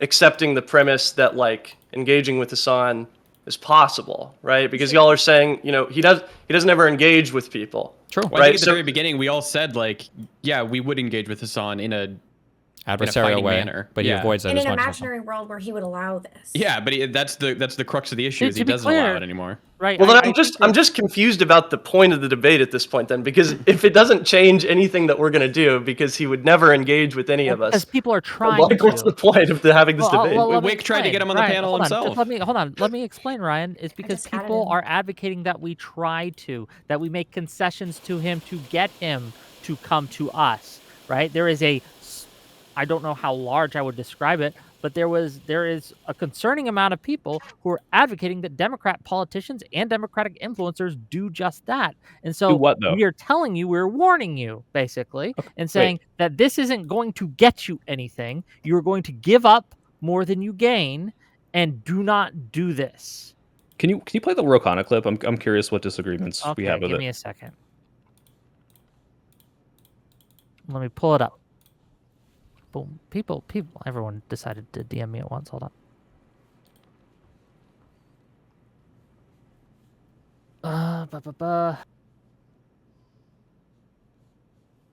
Do you guys want to help me start a parallel digital ground game organization that? Only Okay, if you're this is lefty. 3 minutes. home Do you have cells do you have a in every neighborhood? specific? God thing you forbid. wanna say? God forbid your Okay, audience if you watch want to, 3 if you minutes think of it's, an I'll opinion make after it go a watching an little hour and a faster, half right? of rambling. All right. I'll make it go a little faster, and we'll see what we got. Okay, you ready? Yep. Midst of the midterms, you're someone who's been quite outspoken. You have made several appearances on a show hosted by socialist commentator Hasan Piker. Some of your fellow Democrats, though, have raised alarms about his views. Here are two members of a left-leaning think tank. This is how they put it. They wrote, quote, "No left-wing agitator is more influential and extreme than Twitch streamer Hasan Piker. He's referred to ultra-Orthodox Jews as inbred, employed anti-Semitic dog whistles, bloodthirsty, violent pig dog against an anti-Hamas viewer of his stream, compared liberal Zionists to liberal Nazis, and said Hamas is 1,000 times better than the Israeli state." Now, Hasan Piker says some of his comments have been taken out of context, but he largely stands by them. Do you have any regrets about appearing on his show? None, and I would go again. But I, of course, condemn those comments. I mean, I've described Hamas as a terrorist state, and we need to unequivocally condemn anti-Semitism. But Hasan Piker was at the DNC in 2024, covering Vice President Harris. What should the standard of the Democrats be? Should we not go on Theo Vaughn? Should we not go on Sean Ryan? Should we not go on Joe Rogan? Should we just have these purity tests of canceling folks? The lesson of the last election is we've got to be out there. We've got to engage. It's a complex, messy, multiracial democracy. I will defend my views, but the people who are saying don't engage will cost us future elections. Do you run the risk of legitimizing Pretty much the some point of the clip, those if views? you want to pause it there. Okay, sure. Like, to me, that was kind of the embodiment of what Destiny even, or you guys were all saying, which is like, so long as he is able to condemn and sufficiently distance himself from the worst parts of this, but then utilize the platform, like, I agree that this is somehow not beneficial to him. Because that's not happening. He misunderstands what everybody is asking for. Like, the fact that he immediately ran to compare Hasan Piker to Theo Vaughn and Joe Rogan, like, demonstrates his lack of understanding of what people are even talking about. Like, if he went on to these platforms to argue with Hasan Piker about substantial disagreements, like, do we expect him to go on with Joe Rogan and just be agreeing the whole time that COVID was created? But not Okay. no, I but don't- he's I not don't going to know go on Joe what you're Rogan and have a asking for. conversation about COVID. They're going to go on, and he's going to, like, speaking of like someone who's interact with Rokana a lot, when he goes on adversarial platforms, he's usually not arguing. He's like, where can we find common ground? Where can we like push this forward? Like, hey Joe, like you're frustrated with this, I'm frustrated with this. Like, he's not going to go on and okay if argue he with did it Joe with, Rogan about the vaccines. Sure. Would you be okay if you did that with like Fuentes or Asmongold? No, because I think it's a completely different story. Like I said, Asmongold maybe, but Asmongold is I'm not sure. I don't know enough about his politics or his feel like audience. you- I know his politics are fucking insane, but You really put yourself in a corner here by not conceding that you would do this for Fuentes or Asmongold. I don't know why you don't just bite I mean, the you bullet. don't agree with my position, but I think fundamentally these audiences are completely different. So Okay. Yeah, I mean, I don't know. I agree with Soypill here on the difference in the audience question. I know people that watch us on regularly. They are not tankies. I You mean, should go they watch are. the stream when he had a Houthi terrorist on. That's bad. These are bad. This is bad but go stuff. look at his chat, and you can actually see how his audience Okay. reacts. Wait, I'm curious Have for the a people that you say. disagreement with him. For the my people God. that you say that watch like Hassan regularly, like, are these people that are voting for a conservative? Like, if they were to stop watching Hassan, are they going to become conservative? No, probably not. Okay, No. but is there a chance in watching Hassan that they're going to be moved so far that they believe that like the Democratic and the Republican Party are more or less the same, and there's no point in engaging with the elections outside of like the most radical primary wins ever? Anyway? Probably so. Yeah, there's a chance of that. That's why it's important to reach out to those people, get them to watch something else. But I agree with you. Yes, they shouldn't watch Yeah. Hassan. Yeah. They shouldn't. They should watch me instead. Yeah, so I feel like They should watch sane, Ryan but I Getty. feel like then sane watching him, or the fact that he's so what you just said, Hassan knows this, which is part of his platforming strategy. This is why he doesn't go on with adversarial content creators, because he doesn't want any of his audience to be taken away. Like that's.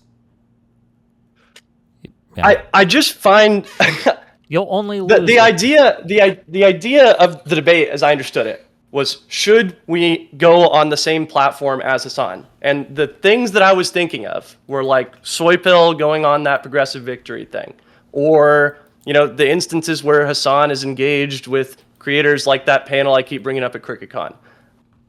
I just don't. But if we're moving the debate to like, does Hassan ever engage with other people that don't agree with him? Like, I just don't really understand what the debate is, because there's nothing actionable here. So here There's this is nothing what actionable here. this There's is nothing what we can change. Okay, here, this is what I foresee. This is the path that I feel like we're on, and unfortunately, I feel like it's the path we're probably going to go down. Or you can tell me if you disagree at any point of this. Okay, I think that we're going to spend the next few months with a whole bunch of people debating on whether or not the far lefties or people like Hassan should be welcome into our coalition. And at some point, it's going to come down to this kind of strategic big tent thing of like, well, yeah, we should let more people in, not understanding how big tents work. We're going to end up having these people as being larger parts of our media and campaign cycles than they ever should be. They're going to advocate almost exclusively for completely unelectable candidates. And they're going to be pushing the Democratic Party into having strong positions on issues where the majority of voters are not at, that are only going to turn off people from voting. And once those unelectable primary candidates, most of them are going to lose their primaries anyway, all of those far lefty people are then going to mutate into the next thing. You bring up all these people on the progressive victory panel. One of those people is Nina Turner, who as soon as she started losing her race, started blaming AIPAC and the Jews for funding her campaign opponents anyway. So all of those people now that you worked with, that you were making deals with the devil with, are now going to become your number one haters. Just like when Bernie lost the primary to Hillary the first time, they said that it was because the super delegates were rigging it against him, and then when he lost the second time, it's because all of the moderates came together and backstabbed him and worked with Biden. Like, all of these people are going to be the new big enemy you've made. You're not going to get any electoral gains whatsoever. You're going to have turned off moderate voters, and now you're going to be fighting another two-flank war on an election that should be like a steamroll for you to finally put forth a strong liberal, like center-left platform. I think that's the most likely direction that we're heading right now. Are about shared values. Who's Baseline values that make it so that it's possible for you to cooperate, right? You cannot have a big tent with people who are fundamentally in opposition to democratic processes. I just really need to know who is you and who is we, and like who, because we streamers, YouTubers, Sorry, when I say cannot we, I mean Democratic do anything Party about voters. this. When I say we, Okay, I mean we just the cannot Democratic Party. change what the Democratic Party is going to do. Well, we are. That's what we're What all we having can a conversation do about is now, we can right? decide. We can disagree with decide. that. Okay, listen, please. We can decide whether or not we want to engage with him or not. That's what we can decide. We can decide if we want to engage with him or not. If I wanted to influence the Democratic Party, I would go work at a think tank and go work someplace where they actually pay attention. Well, no, we're having conversations about like what should the engagement look like. Like, this is the point of like the influencers arguing, the people writing the op-eds, the people that are writing the Substacks, the people that are on Twitter. This is the argument right now: is what do we cooperate with these people like they're our ideological teammates, or are these people adversaries that we need to be doing combat with? That's the big debate right now, right? And everybody's having a little say in like what direction they want to push the party towards. Yeah, and the disagreement comes from, fundamentally, do you think getting Hassan to help a person like Ro Khanna into Congress does less to help than he's going to hurt the Democratic Party by engaging with him? He's going to do that anyway in the general. The path that I just laid out was the path that I think is the most likely to happen. If there's some part of that that you think is unlikely or unreasonable, then... I have not seen the data to say that this is potentially going to be the case, and I'm confident enough that What do you mean it's the going data? to How happen. about And also, when you 2024? say What like do you all mean? these unelectable candidates, but a bunch of these guys do get elected. No, like, most of them people that he don't. does platform. Aren't we Hold on, who- currently dealing with you- the fallout of the last time we ignored fucking progressives? Yes. Like they fucking retconned our entire set of rhetoric. They like dragged the entire country into a mire of goddamn identitarian bullshit, and MAGA learned their full set of goddamn tricks from these people, and we're gonna let them do it all over again. Is what you're saying? Terrible. I don't think it makes any sense to say that MAGA learned their tricks from the far left. I think that that's not. Are you kidding? accurate. Cryboying, snowflake, woke, like woke scolding. No, like, purity I think- testing. I think absolutely the structure of MAGA falls directly in line with a lot of the structure. Yeah, but I think the farther. Well, I'm sorry, and I know we're to. supposed to be on the same team here, but I think are We're we- not, that's. yeah. unfortunately. I think I'm that sorry. I know that we're supposed to be on the same team here, but no, I think that is removing agency from the neo-fascist Republican Party. I don't think that they learned from the left in terms of implementing their agenda. They have a full-throated, fully developed system where they can do this stuff all on their own. I think it is crazy, actually, to blame the far left for MAGA. That's fine. I did though. Okay. I mean, I would say the far left. Yeah, learned you're from wrong. MAGA You're more wrong, than- incredibly wrong. More than MAGA learned from the far left, but like, do we think? Well, hold on, let Destiny go for a minute. Hey, wait, do y'all agree with this? Do you blame the far left for causing MAGA? I don't blame the far left for causing MAGA, But I don't think blame that's the what far they're left for, saying. like, What are you getting saying us- then? For getting us used to the kind of like from pathos, from ethos, like bullshit arguments that like The no style stances, that the far nobody left stands on a engaged stance. in, MAGA Yes. has copied it. I don't know if I agree with this. I think it was No, a I pretty disagree with that radical- entirely. Yeah, The far right has been a problem in this country for far longer than the far It left. has. Of course it has. Oh, hold on. You say this, but who was bombing people back in the 60s and the 70s? Was it the far right or the far left?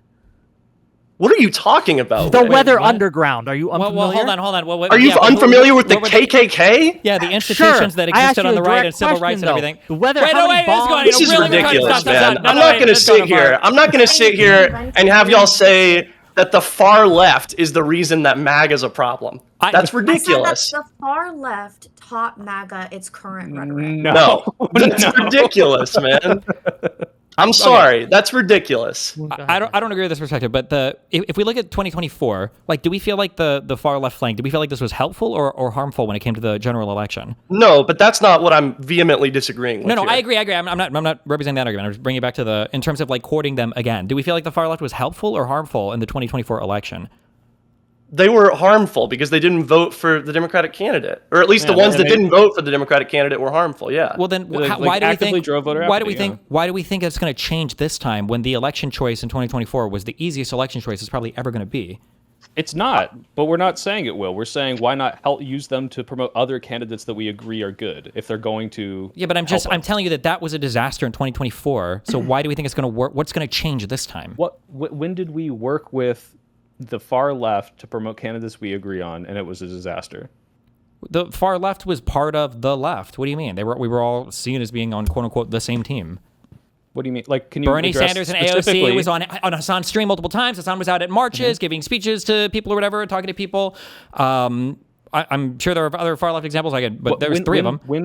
Did what I'm suggesting happen when Hassan promoted a candidate that liberals also want, and we used that? The candidate promotion is like one of the succeeded. least important parts of this entire model. So I don't know why you're fixating on that. Well, that's the utility that I'm talking about. I mean, I don't know what else you're talking about. I'm talking about the control of the rhetoric, the thing that like was the most important thing, the thing that like actually mattered. It feels like the whole anti-Palestinian marches movement and the obsession related to the Israel-Palestine, all of these issues were driven from the left, and all it did was damage the Democratic Party and the ability to. Yeah, but you don't think Hassan started the Israel-Palestine rhetoric, did you? I didn't.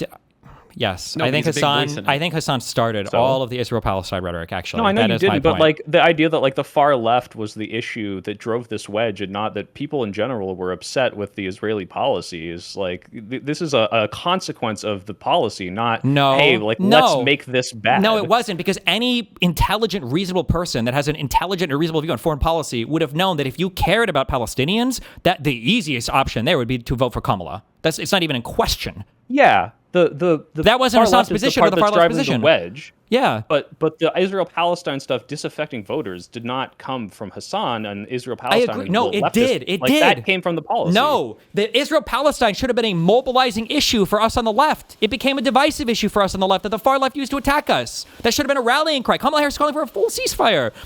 Kamala, do you think, like, there's no contest, there's no world where you would view Kamala... Biden, and he said he had red lines, and so the signaling from the Democratic Party is we're not going to stop this, and that's what everyone assumed. But Biden did. Biden stopped several things from happening. He delayed their encroachment into Rafah for like a week or two until they moved 1 million people out of there. For like a week or two, right. But the point is it wasn't enough, so the Democrats' inability to prevent it was driving the disaffection. It wasn't the fact that the left was like, guys, I know they're good on it, but this is why they're actually bad. It was like, no, people have legitimate criticisms of the way the Democrats tried to like fucking science fiction in like a floating fucking pier that we brought in from like the ocean. If you were looking at this issue and going like, I know, but what I'm telling you is that voters are not being disaffected by the bad Democratic policy. The attachment to hating the Democrats as well as the Republicans over Israel-Palestine, that came from the far left. Absent the far left, the Democrats would have been an energizing issue for our side, would have been to fight against that. Like if you were somebody who was someone who like does not listen to the far left at all or take their talking points, like I was just watching how the Democrats operate. I was like, this is like unacceptable. I'm still going to vote for them, but like this is not enough. Like what part was unacceptable and what wasn't enough? What do you mean? What would the fact that they weren't able to prevent Israel from doing the worst things they did? To prevent them from doing what? That, like, okay, wait, prevent them from doing what? They should have done more of an embargo. I think they should have leveraged more of our power over Israel. Prevent them from doing what? Like starving, like the Gaza, like trying to do this like ethnic cleansing of like let's push all these people out. Like that's like kind of the policy that I think is unacceptable, and the fact that America doesn't use this leverage to the extent that which I think we could have. Like maybe there are geopolitical reasons why, but like hold on, wait. When did the far left talking point for Yoav Galan or whatever? When did he get kicked out? When was that starvation plan? Was that under Biden or was that under Trump? I don't know. Well, it's kind of important, right? Because I thought this was after Trump came into office. I do want to say that I do have to read super chats so I don't forget. Sure. Okay. This was under Trump. Like the idea that Biden, was weak on Israel. Like I feel like the only way the reason was Biden strong on Israel. Yeah, well, he didn't go into war with Iran like fucking Benjamin Netanyahu true, wanted. Correct. Yeah, that's one huge issue. But the whole point. The whole point is obviously I'm still going to be someone who says ultimately Kamala is better. This is why we have to vote for them. But significantly better. I didn't get like the far left didn't tell me, hey, Joe Biden's doing a bad job right now. I looked at the fact that it's like, hey, they keep drawing red lines that Israel clearly is not like. What are they red lines? I don't understand what the red lines they drew were. One was over the Rafah literally said stuff. Rafah is a red line. As soon as they go into Rafah, that's when we're going to like stop sending them money, and then the red line was making sure that they evacuated Rafah. They took like a week off of combat operations to evacuate 1 million people to the north. That wasn't like you can never, ever attack there. The fear was that if they went in when all the refugees were down there, which they were, that they would have killed fucking 100,000 people, which is why they told them to stop and wait to have everybody evacuated, which eventually they did.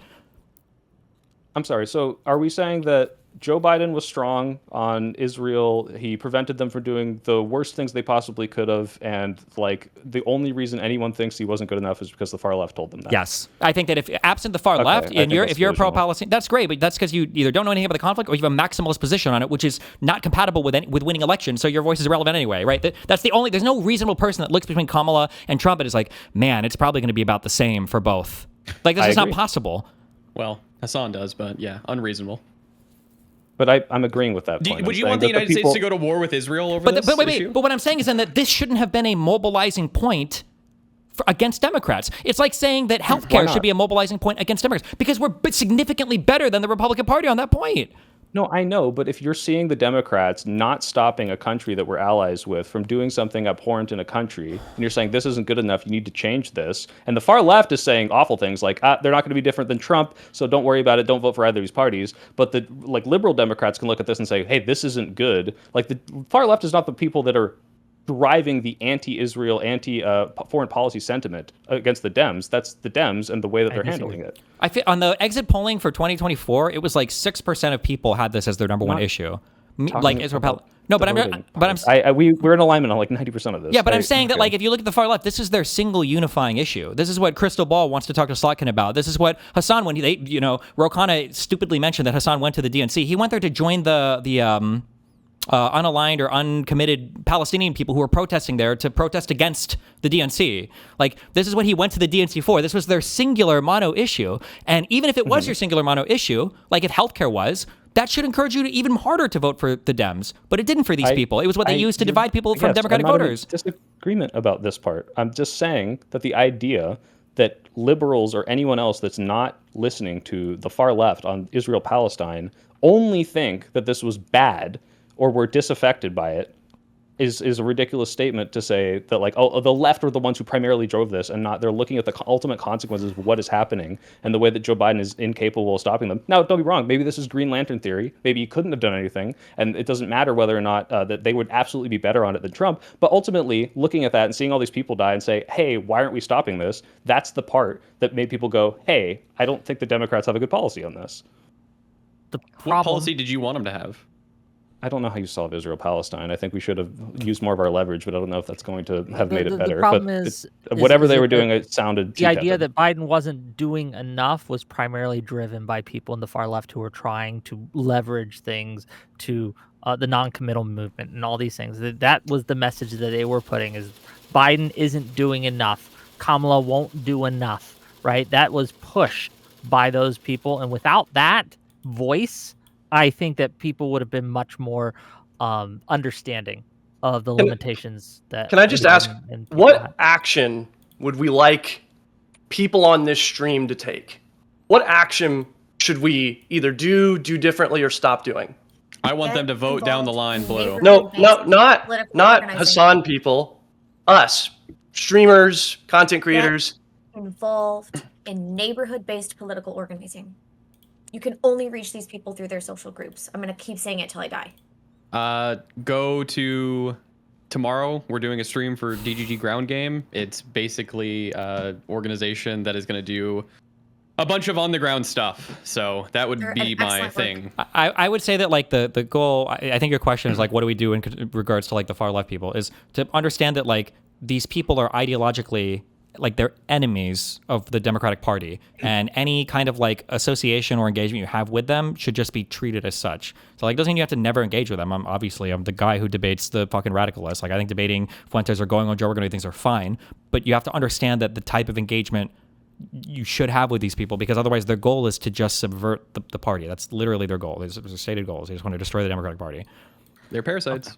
Okay. I would say that what we as streamers or YouTubers or whatever can do is up to your imagination. I think that a lot of the shit that Hassan is going through right now, and a lot of the reason that he's neutered, and, you know, whenever someone appears with him, it's a immediate negative, and they have to start denouncing everything, and they don't have more influence than they do, is because I, as a streamer, or as a YouTuber, have put effort into making sure that that type of stuff is easily accessible for the general public to understand what's going on. And a lot of people do this for people that they don't like. I mean, this has been done to Destiny, it's been done to Hassan, and it's to great effect. So if you're saying you can't have any influence besides hitting the pavement and doing, direct canvassing, that's not true. You can have a fantastic influence on changing policy and on what's being talked about, and even who wins elections and who doesn't win elections, as a result of being strategic, working with the correct people, not working with the wrong people, saying the correct things and not saying the correct things.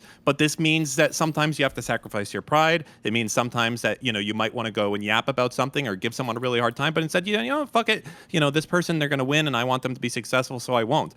You have to be 100 times more like Roger Stone or Stephen Miller, and 1,000 times less like a soy cuck. How do we do it? So there needs to be a level of scheming, a level of getting shit done, that you as a person embraces to have what you view as a more just political democratic system come into fruition.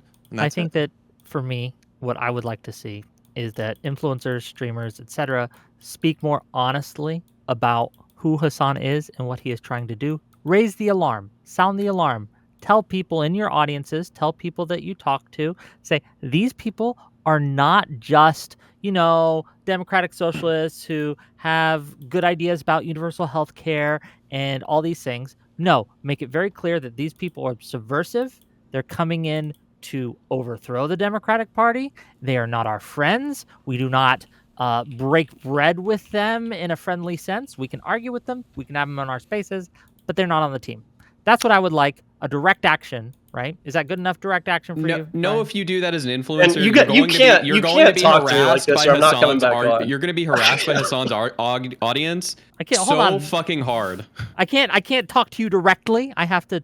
Man, you can't. This is the second time. I don't know what that Weather Underground thing was earlier, but like. I understand that you don't.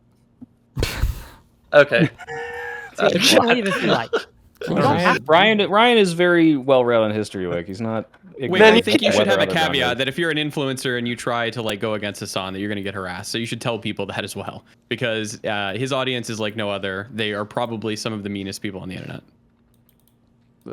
Yeah. I Okay. don't know. I think everyone super is just chats. gonna have their snarkers. I do want to get. Oh my god, that was a crazy I had one tweet retarded yesterday about statement. Hassan, and I absolutely got threatened to get doxxed, and people were in there. Or being look at Sarah Longwell's hey, Twitter for the past. yep. Holy sweet! Yeah, that but was one of the and biggest again, sweeps I've ever this seen in my is not entire exclusive. life. I It know is Destiny, exclusive. you It had is to exclusive. change Every for Reddit, single you had to person change who your subreddit Hassan rules. disagrees with. You had to change I had your to change my rules to subreddit stop rule. hate brigading. I had to Like, change. No, I had to change my subreddit rules because I don't like it when my audience types mean things about people. Hassan actively encourages his audience to do things that are more or less the equivalent of doxing, swatting, harassment, abuse. He literally read out the full doxes of every single person that was listed on Progressive Victory and showed it on Twitch with Bad Up and Down. Nothing even remotely can similar find to Destiny's that. address, Asmongold's address. There aren't right wingers that would mobilize their audience in such a way. The crazy like Again, weirdo I'm not lefty saying this is people. like a- No, this you is- swept. You swept hard. It's okay, but you did. No, You swept no, hard. no, You the said point every is I'm community has its saying- snarkers. Nothing is like No. what exists on the Hassan left today. Nothing is the even point remotely I'm similar. making is that It was this wrong. is It was incorrect. grounds for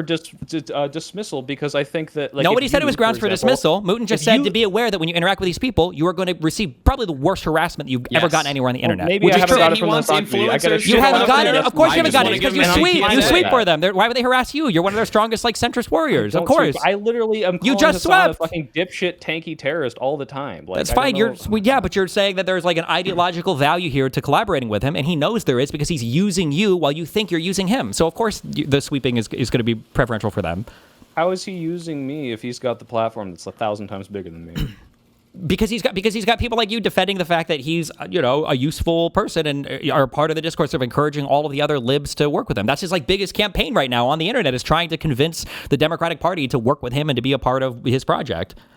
Yeah, and do you think I'm the one primarily driving it, or the fact that all the politicians are already doing No, this? I think Like, you're they clearly primarily. I agree think you're with the it. largest figure driving it. That's what I said. I think.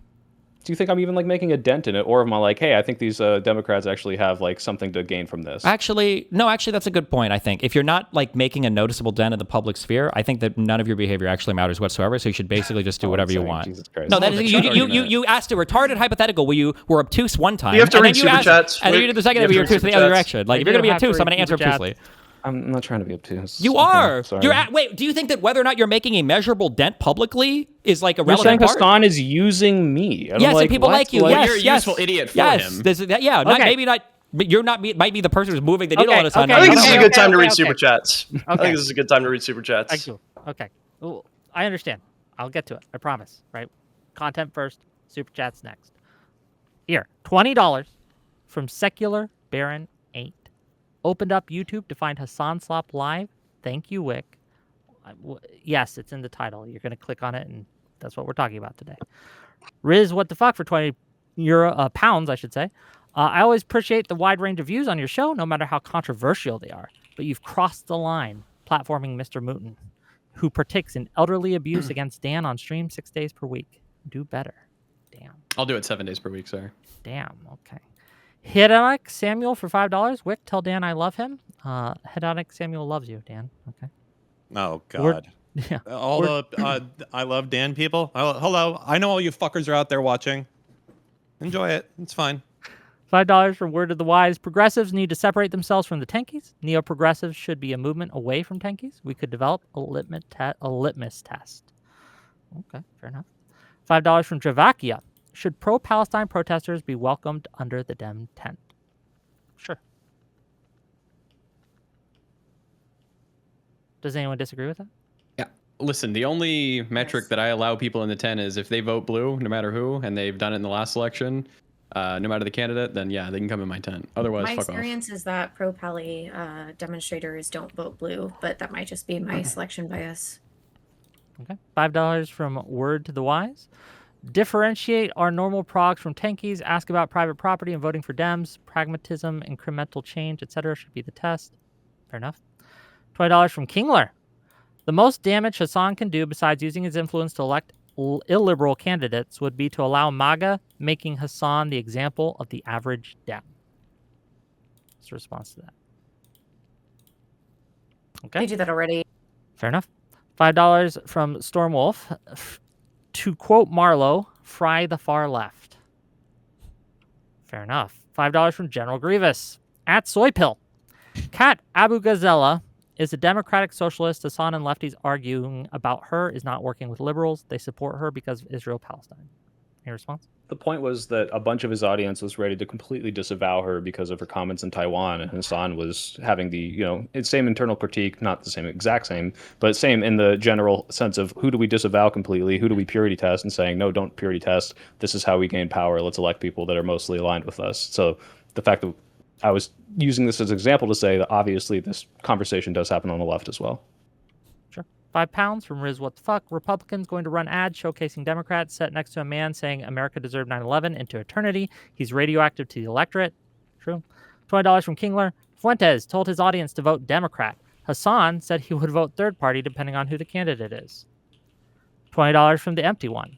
As someone who has identified as center right my whole life, I can say I would vote for a Biden over Trump. But if it's between someone who Hassan actually wanted to win, I likely wouldn't vote. Whoever won would be a loss. $5 from Hunger Dude. Reminder for my boy Soypill to make sure to prioritize himself and his mental health. You are precious goods to many people. I'm not suicidal, Love thank you. Look, we get heated on this panel. We get a little we disagree, right? But Nothing that anyone can say on any of these panels is worse than the things that happen to me in real life, all right? True. £5 from Riz What the Fuck. Parties have a political philosophy they advance. Is the Democrats a liberal or a tanky one? If the former, you cannot nominate the latter. Is that true? $5 from Hell's Pacifist. Can someone please remind Soypill that hiding your power level isn't the moderation we need? Them not showing full crazy before being in power, etc. I thought they're never going to get power because they completely drop out once the general happens, right? Like, they'll support candidates that I want. They will completely subvert the candidates I don't want, or that I do want, like a Gavin Newsom or whatever. And it's like, oh, okay, fuck those people. I do hate them, but if I can try to use their power when I can, and they're going to completely abdicate and be allergic to power when it matters, like, okay, like I'm not really worried about them taking over the party, especially when Trump's in power right now. So, can an anchor float? Depends on what the liquid is. Does an anchor float definitionally? Depends on what the liquid is. No, it's there to. You're asking an engineer, buddy. That's not, in water, probably not. An engineer, do you make anchors that float? Are those things normally called anchors? You shouldn't. Okay. Wait, can what an about anchor a water anchor? Can an anchor? Yes. Can an anchor sink a ship? Why do you keep saying because they're not interested in political power? I'm not worried about them. Just because they can't get people elected in office doesn't mean they can't do damage to your own party. That's such a weird. They're going to do this either way, and I don't think they're going to be able to do it more effectively if I use them to promote candidates I agree with. All right, that's completely different. A sea anchor floats. Okay, we got it. This is D for $2. I appreciate the lady doing sign language for chat. Okay, fair enough. $20 from Secular Baron. As insane as you all drive me, I love you, Wick, and thank you for doing what you do. Well, you're welcome. Thank you for the $20. $10 from Lawson Harrison. If Piker knows that the libs are just trying to out-Piker him, what tactics do we think he will change or implement to counter this?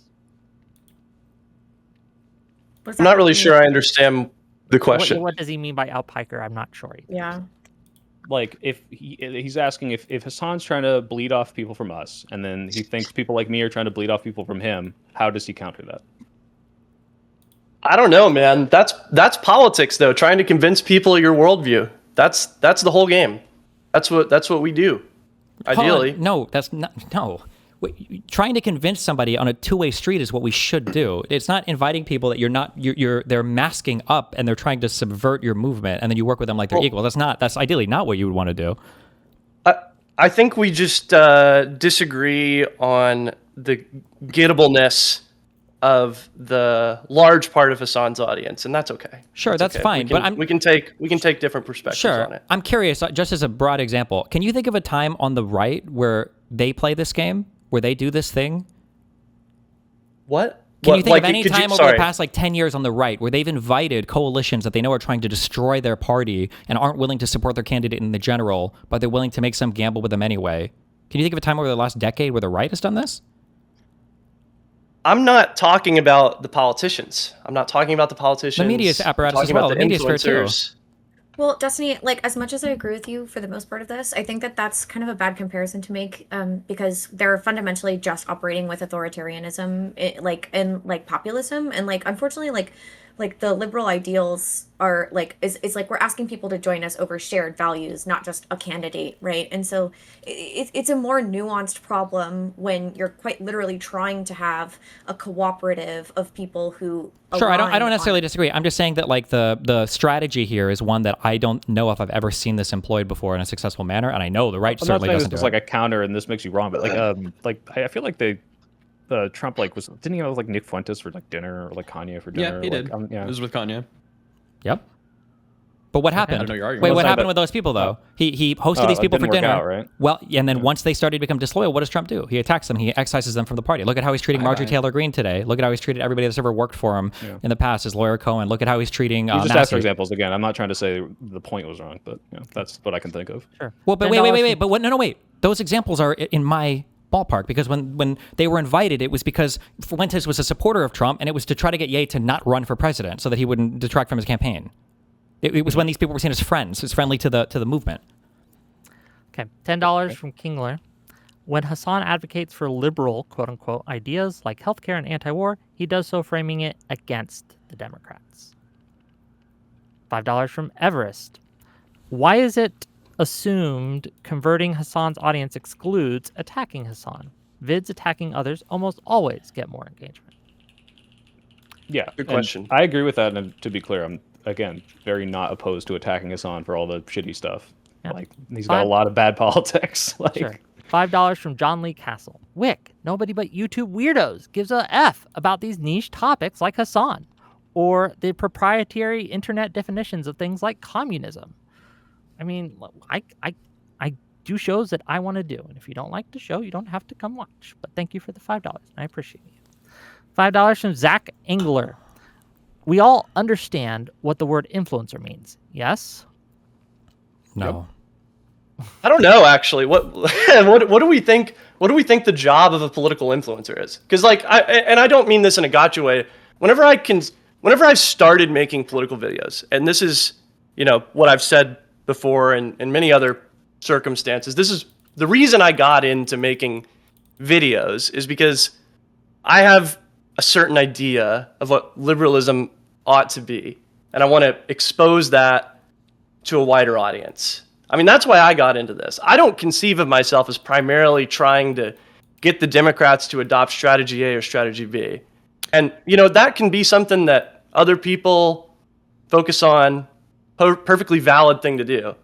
But whenever I think of what I'm trying to do as an influencer, I'm trying to get my ideas to as many people as possible to try and get them to believe something closer to what I believe. So I'm trying to get APAC money, but it hasn't worked yet. You're trying to get them to believe what you believe so that... So, are you talking to me? Yeah, I'm asking you to repeat that sentence. I'm trying to get them to believe what I believe, so they can vote for better people. So that your goals can be accomplished, right? Yeah. Winning is winning here, right? But that's a different part of the game. You understand? There's communications people, and then there's strategy people. Like on a campaign, you've got people that are concerned with, where should we be going? Who should we be talking to? And then there's people that are concerned with the message. Whenever I'm thinking about what I'm trying to do on the internet, whenever I'm talking about politics, is I'm trying to articulate a better vision of liberalism, from my perspective. And so that ideally it can take power and take hold. Yeah, but I'm not I just don't conceive of what I'm trying to do primarily as convincing the Democrats to adopt a particular electoral strategy. That's just not what I conceive of myself doing. I'm trying to convince people to believe a certain thing, and I think these are two different. Why? These are two different things. I think to shortcut this, I think there are different people can have different roles along like any particular pipeline. Like people who work at a think tank aren't necessarily trying to get people to vote a certain way, or people that are activists might not be trying to get people to support a particular candidate or party. Like everybody can have a different thing. It might be that you envision yourself as being somebody who just argues along ideological lines or argues, in favor of a particular political, line of thought. That's fine. I don't think everybody's goal at the end of the day has to be like, I'm trying to get people to vote for somebody, right? I think that's okay. The Bulwark, the media outlet, this is a different example, but they are basically a replacement for like cable news, right? Mm-hmm. The framing that they use, the types of titles they use, the fact that they cover like breaking news, multiple videos a day. They're basically a replacement for cable news. That's fine. That's not the kind of content that I want to make, right? That's not the role that I see myself being as valuable in. And so I don't do that. And it's the same when it comes to like talking about electoral strategy. Frankly, I don't have the information that a DNC operative with, paid internal polling has to make these kinds of assessments. And so what I'm trying to do whenever I'm being a political influencer, as pretentious as that sounds, is to put out a certain vision of what I think liberalism should be like and get people to adopt it. And I feel like that involves talking to as wide an audience as possible. And I'll say this, Hasan Piker, if you're listening, platforming Ryan Getty on your stream will piss off Destiny and Dan and Mr. Boone and every other liberal, and they would really hate it if he came on, so don't do it. $10 from Fellrunner. Hypothetical. Dems Wait, hold on. Wait, real quick. Sorry, Bill, you acknowledge your son would never platform Ryan Getty, right? No, I know he won't. That's the joke. Okay. Just making sure you understand it. Dems select a candidate that is not sufficiently anti-Zionist enough for Hassan in 2028. Does he take his viewers to a third party? What if that ensures a MAGA win? I don't think he'll say that, but I don't think he'll give support for the candidate that he doesn't like, and he'll just be like, well, I don't know. You guys can do what you want. Okay. $5 from Audacity. Mamdani took Hassan's influence and then dipped after you won. Why can't you guys figure out how to replicate this? That's what I said. I think that's what I said was the optimal strategy for dealing with him for a politician. I think if you're a lefty politician that feels like you need to go on Hassan. I think you have to be like brown and like attractive to deal with Hassan and not get steamrolled. I think for Mamdani it helps that one, he had a strong set of positive policy positions in and of himself. He was already running an incredibly strong campaign. Number one. Number two, his association with Hassan was very, very, very loose. There was not like a strong association. Yeah. And then three, one of the most important points is that he was running in a very, very, very, very, very blue place. We're talking mayor of New York City, and then his opponent was fucking Cuomo and some crazy dude who apparently got stabbed at one time in a taxi by a mob boss. He has a lot of cats, though. He has. So there was I think it's worth pointing out that the Democrats in that specific election did the thing that lefties do often, which is instead of endorsing blue no matter who, they ran independently. And I think Cuomo did not get nearly enough shit. Because imagine if Bernie Sanders decided to stay in the race and fucking run as an independent in 2016 or something. I think that's pretty reprehensible. Yeah, I mean, Cuomo, but I mean, it's a mayoral race, and I think lefties were looking around the country, and they were expecting senators and people to start endorsing people in the primary for the New York City race, which was kind of weird. But lefties just think that everybody has to get behind them all the time, no matter what. Well, yeah, asking the Cuomo national running as an stage independent to endorse it for New York City, but I'm talking about Cuomo saying, fuck you, I don't care that I lost the Democratic primary, I'm going to try to bleed off votes. Yeah, I mean, you can say that, but Cuomo's reputation was torched, right? Wasn't Cuomo almost bending fucking pro-Republican or something at the end of that? I think Cuomo's reputation in the Democratic Party is fucking torched. I don't think I think he was maybe the Republican vote in that. Yeah. Thank God. I think they ought to have endorsed Mamdani, and most of them did, to be fair. I think people are a little too hard on this. The national chair of the DNC endorsed Mamdani after he won the primary, which is what everyone ought to have done. And I criticize the people in New York City, especially, that did not. I think that's pretty silly. But I think people give the Democrats a little bit too hard of a time on that one. The national chair of the DNC did endorse Mamdani immediately after he won the primary. Okay. $5 from General Grievous. Soy Pill, don't be disingenuous. Prozaca's progressive victory put Dylan on the ass end of their stream. They didn't platform him in any main panels. He got garbage time at the end. I don't think that was the intention to like just stick him in the end when no one was watching. I think they literally gave him like an exclusive panel. But I mean, if you know some internal stuff about like actually they did that so no one would watch, maybe I don't think so. An exclusive panel. I love your mind. Yeah, he was supposed to be on with It's just one of the me most and fucking someone else at a retarded certain things point, I've and ever they heard in my decided- entire life. I love it. It's No, just, I'm serious. It's adorable. Like my It's adorable. understanding of the reason that they did this, Destiny, was that it was like, hey, this is the guy who's super knowledgeable about this, and we're going to have him do like the Ukraine panel, and that's why I was moved off of that. But maybe I don't know. Maybe you know something I don't. I have no idea. 5 pounds from Riz. What the fuck? Marlowe is right about tankies only being movable on social issues. They absolutely are not movable on foreign policy and haven't been since Stalin. Wait, no, I need to say one more thing about that. Like the idea that It was just the most retarded thing I've ever heard in my life. We Like, need to stick do you him want at to the be on end so that stage no one watches. with Why would they Kanye have him West on at and all? Michael This is Jackson? ridiculous. Like, yes, I do. No. We're gonna let you be on stage on your own No, exclusively. Why would you want to share a Destiny, stage with them? If they weren't wanted to subvert Ukraine at all and say like, why are we letting this guy on? Why did they have him on the panel? Because it was a bid for cheap liberal, The token- whatever. the Yeah, it was a token token Ukraine thing. lover. I might agree. understand With, the I might. PV I might stuff. agree with you if their stream would have been the mainstream for viewership, but it wasn't. Everybody was still streaming on their own. The PV stream had like 200 or 300 people. All the main viewership was gone because Hassan and everybody else fucking dipped, and then they threw him on with the Josie whatever person for a 40-minute thing. Yeah.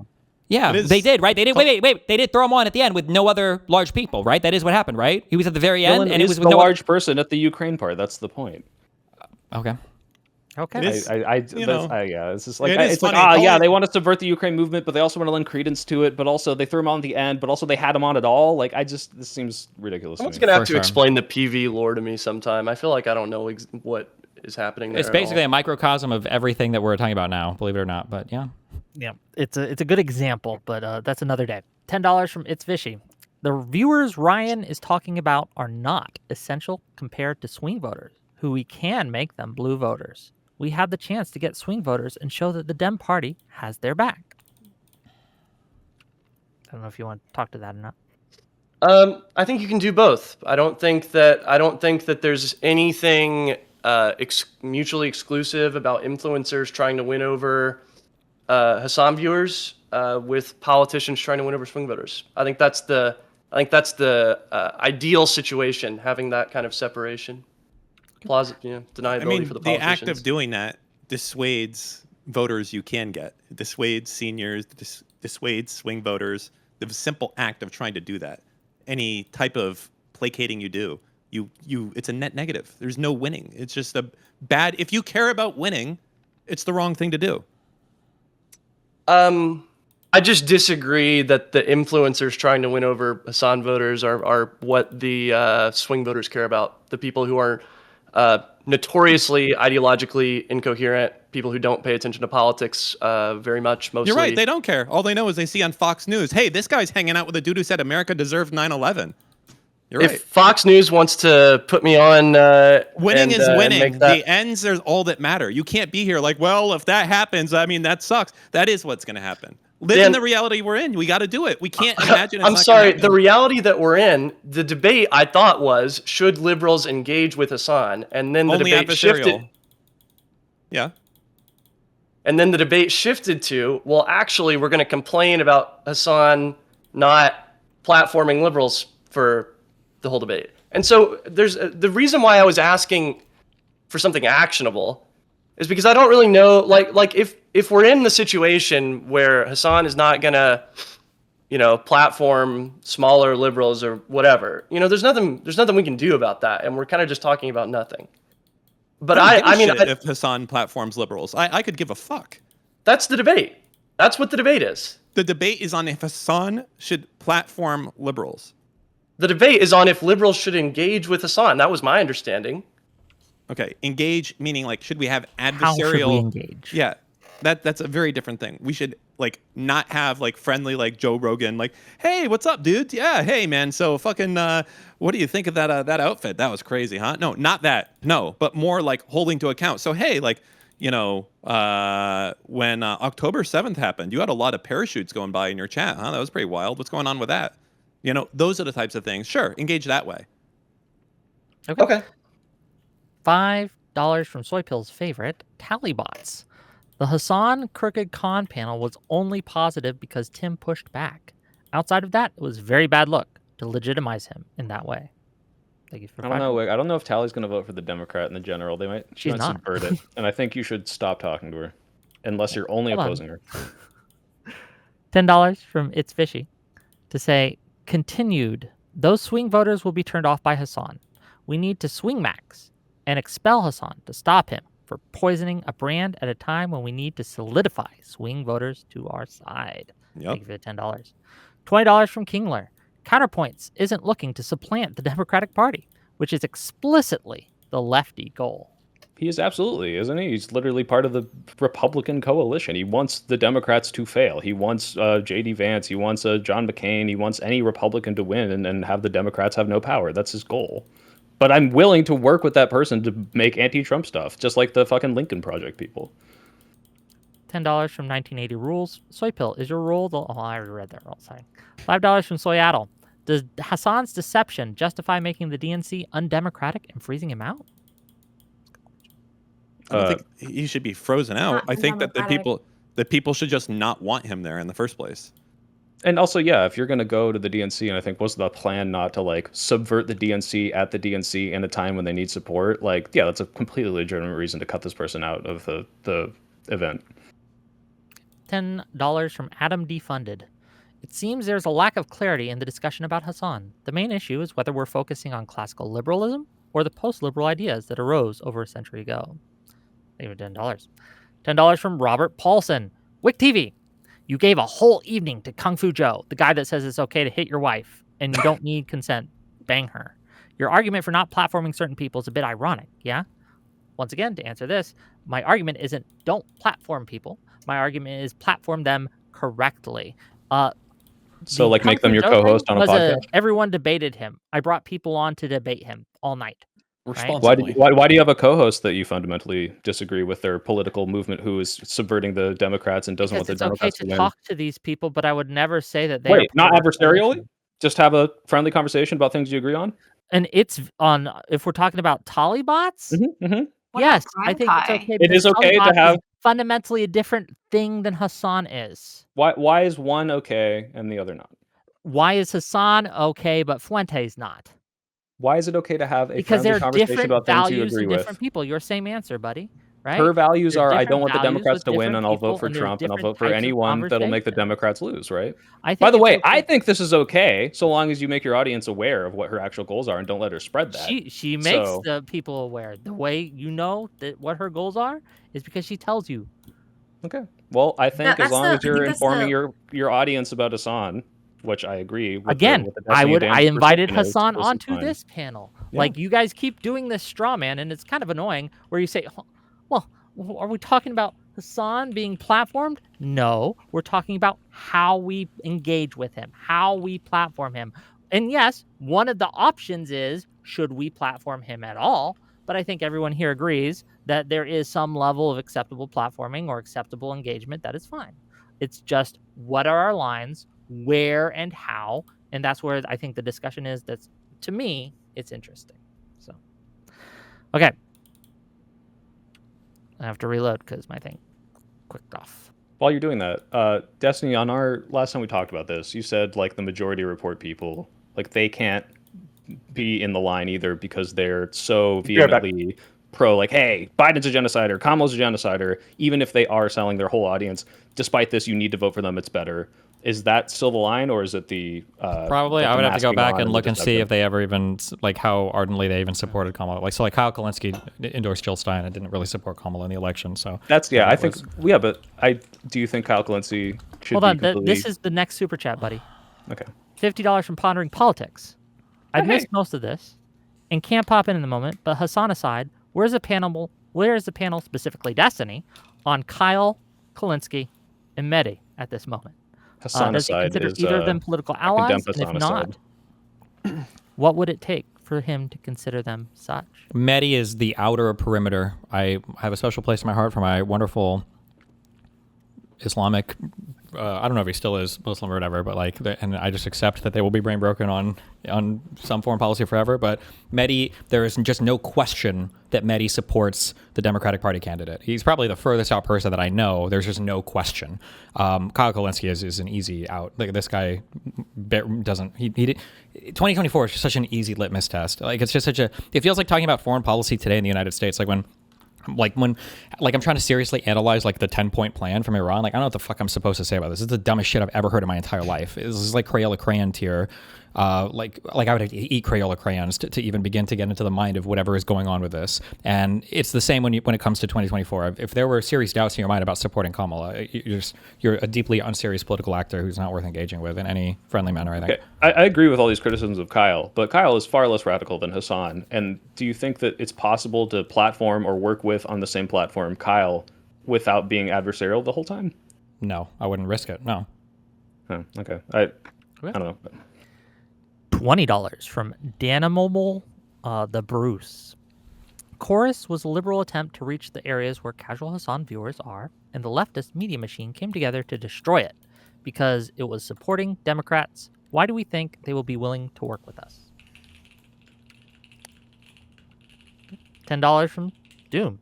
Isn't Soy Pill Hasan writing then, coming on Wick panel to get BTFO'd tantamount to subjecting Hasan tanky fans to proxy debates?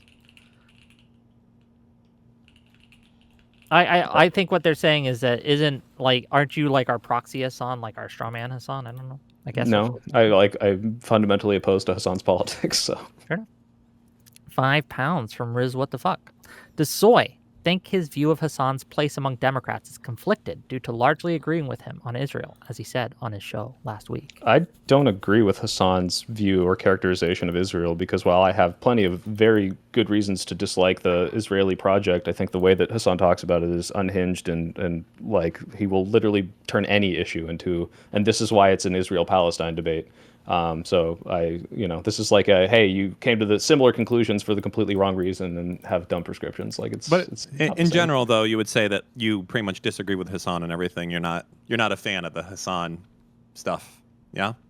Yeah, like when Hasan and I, like the agreements that I'll talk about where I'm like, oh, we could bleed off the audience, it seems to me that is Hasan moderating or masking on to get to a point in which we would overlap. It's not his actual views. Understood. Okay. $10 from Kingler to say Hasan was just shitting on Kamala at his recent event. LOL. They still call her a genocidal monster. Pretty cringe. It is. $5 from Talibots. I love when Soy Pill talks about Israel. It's always embarrassing. Thank you for the $5. $10 from I would embarrass to be Tali, who's like a gay person who voted for Trump and has no regrets and is able to like sweep for the person who fundamentally hates them and will dick suck Andrew Wilson while he's telling her she's a degenerate loser. Fun lore fact. Wait. Am I allowed to say kill yourself on the stream? No. I wouldn't. Okay, then I won't. Okay. Good. But I will ask. Hold on, wait. Just checking real quick. I'm sorry, because my inner Nazi has come out over the past few months. Just curious, is Tali a dual citizen? Tali, are you a dual? I have no idea. Tali, are you a dual citizen? Let it be known. Okay. Because if so, I get it all. I understand Are you everything. noticing, Steven? I understand. I've noticed. I'm a noticer. Check her APAC funding. Get Anna Kasparian out here and get Tali out. That's what I'm saying. It's funny because the second highest grossing stream I have ever had was Tali and Soy Pill yelling at each other the whole time. And I made, I think, almost $2,000 that night. It was a great night. Didn't spread the love because you're not a socialist. $10 from Ben Riley. Pew did a report indicating that even if everyone voted Trump, if everyone voted, Trump would have won by a wider margin. So, doesn't seem like it was the far left, but swing voters. I haven't seen it. Cool story, They sound bro. retarded. I would love to see that. Cool as fuck. Yeah. I think £5. that's accurate, but I'm not really sure how to square that with what like the debate, I guess. I don't think that's that true, it was the case that like people didn't vote who were far left supporters. Like when it comes to like Bernie Sanders or these far left candidates, I don't remember the numbers, but it's like 90 to 95% of the people that were following them voted for Hillary or Biden in the general. I think the issue is a rhetoric one, to where so much time, like Democrats already have problems for a variety of reasons of having their own policy platform that they can positively champion instead of just constantly responding to attacks from the right. So when the little bit of time we have to talk about anything, is then taken over by just relentless conversation of Israel-Palestine, which is an issue, again, that I think we should be winning on anyway. It's very frustrating. I think that was the bigger detriment. Like, if anything cost the election from the left, it was the constant hijacking of every left conversation and turning it into Israel-Palestine and making Democrats a loser on it somehow. £5 from Pity Only Fools. Wick TV. Has anyone asked or brought up the threat of Hassan and co. ruining the Democrats the same way Tea Party and MAGA ruined the Republicans? This is one of my fears.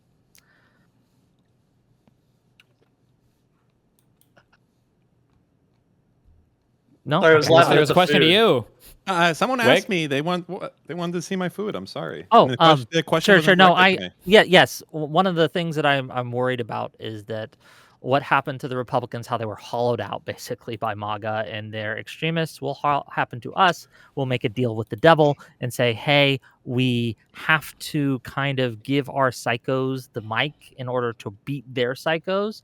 And it's like a reciprocal radicalization situation where like each side gets more and more extreme and it just hollows us out into something that I no longer recognize. So I want to take this concern seriously because it's a real concern. However, I want to say that the organizational structure like in the Tea Party era is just nowhere near what the left has right now. I think the far left has nothing equivalent to like evangelical church communities. I think the far left has nothing equivalent to like gun shows.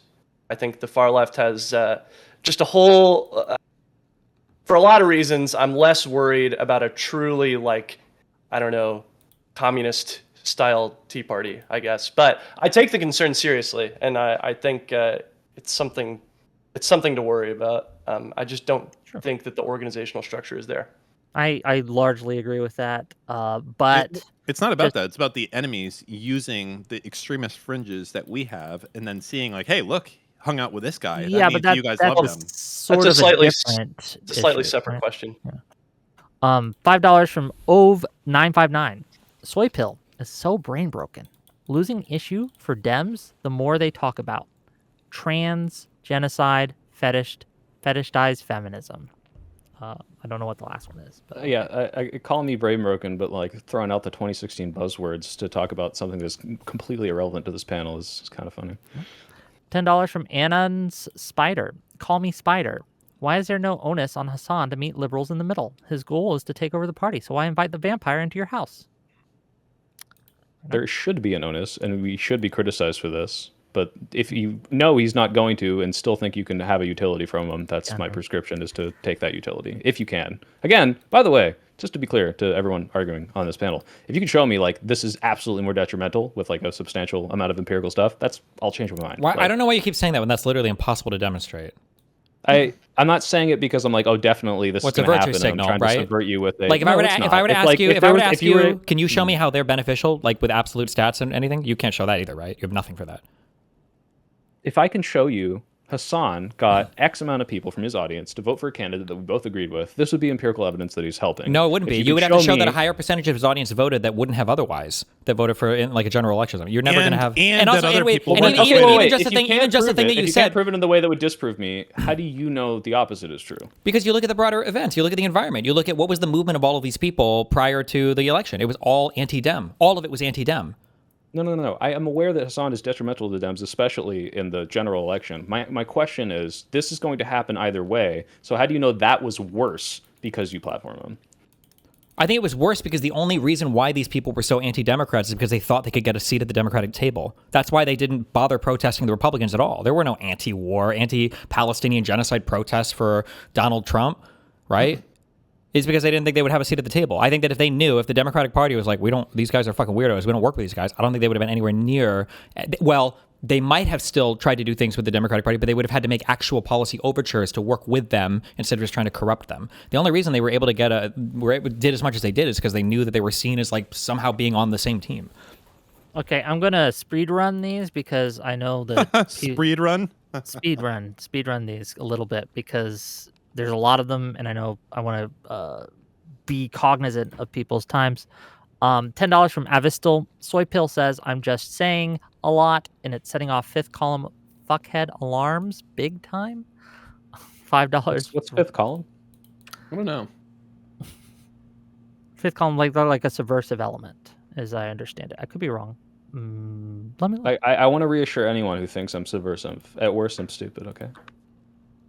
We all are to a certain extent. $5 from Grizz.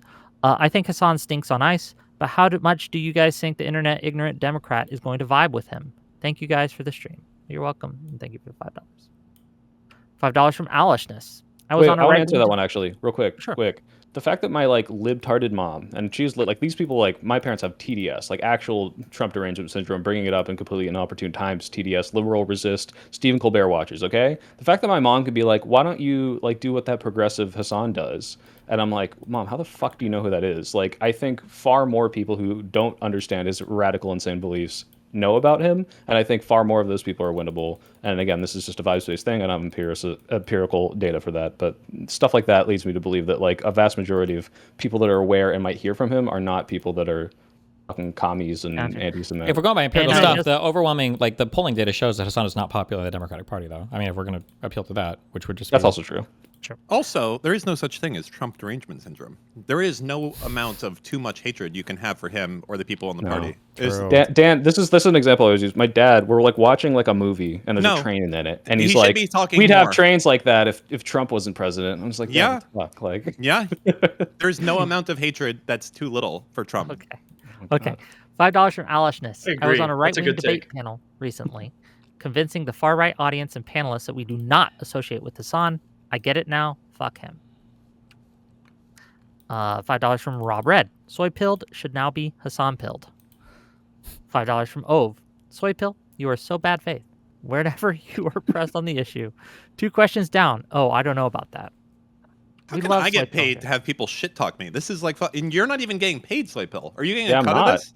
I'm not. I get zero of it. I'm helping Wick out. I'm should- as We little. love I'm you as little. for I've got the ball in my mouth. I'm getting whipped. Can you guys and at Wick's least be jerking like off in the fucking? corner. At least Hassan says his podcasts are co-ops. You know, at the very least, I feel you should be What dividing does that up the even revenue. mean? I saw that. What does that even? How is a podcast a I'm co-op? glad that you asked that question, Steven. Do you want to tell him about our cooperative podcast that we had? No, but also I'm pretty sure Hassan just like pays people out like rev shares and stuff, and then he calls it a co-op. That's Stupid. exactly what it. I thought he didn't pay his editor or something like that. That was like This is Well, from, he gave him- from a long time ago. Yeah. Also, the merch is union made, but not union owned. Let's be clear on that front. Dubious Gal for $5 says, I DM'd you the other day, Wick. I replied to Ryan Grimm about Sarah the other day and got insanely harassed for 2 days by the tankies. I had a guy saying that people should kill me, or if they could find my family, to kill them. That's what happens when you engage with Hassan. You'll get tons of that. So, just be prepped. $5. He read my tweet disagreeing with him on stream. I'm not saying this doesn't happen, but it's not inevitable like it happens every time. So you can say it's sweeping. I'm not saying his audience is good and he doesn't sick them after people. It's disgusting behavior, but it's not some inevitability because he read my incredibly critical tweet of him on a stream and I did not get a single Hassan snarker in my Twitter DM. Somehow, I probably just got lucky though. Maybe. Most of the time, $5 also, I just want to be clear. When I say always and never, I don't actually mean 100.00% of the time on all those things. Usually, I mean most of the timer. So just to be clear on that, right? My only slight disagreement there was I'm not sure to which don't get me wrong, it's worse when he's actively promoting it and he does, but like to what extent the level of this like snarkerism No, I was agreeing with is you. like I was agreeing unique with you. to that. Yeah, I agree. I've driven home drunk like 20 times. I haven't gotten a wreck yet. I don't think it happens every time. I think people exaggerate the fuck out of that, to be honest. I think you drive from more Harvey carefully when you Marvin. are drunk because you know you're more prone to get into an accident. Like I've never driven home 10 miles per hour true, before yeah. unless I'm wasted. So, and I've never gotten into an accident. So That's fair. $5 from Harvey Marvey. Everyone on this panel knows or should know the kind of harassment Destiny does towards and directs at Pixie. Dan knows, Moot knows, Wick knows. crazy. That's crazy. $5 from Jari. Destiny, my mom watches you on TikTok. Based. Woo! Tell her to DM me. Okay. $5 from Board to Ready. We lost nothing by working with Liz Cheney. We gave 0 concessions, and Kamala's campaign changed 0%. Hassan's audience demands craziness. I don't know if that's true. I think there was a portion of the electorate that was not happy with the Liz Cheney, Dick Cheney stuff, but I don't have any evidence on this, so take this with a big grain of salt. But I knew a lot of like normal liberals who were not fans of this Liz Cheney thing. I mean, I think, it's a calculated thing. You might want to create a permission structure for former Republicans to vote Democrat, but I do know it did irritate some libs.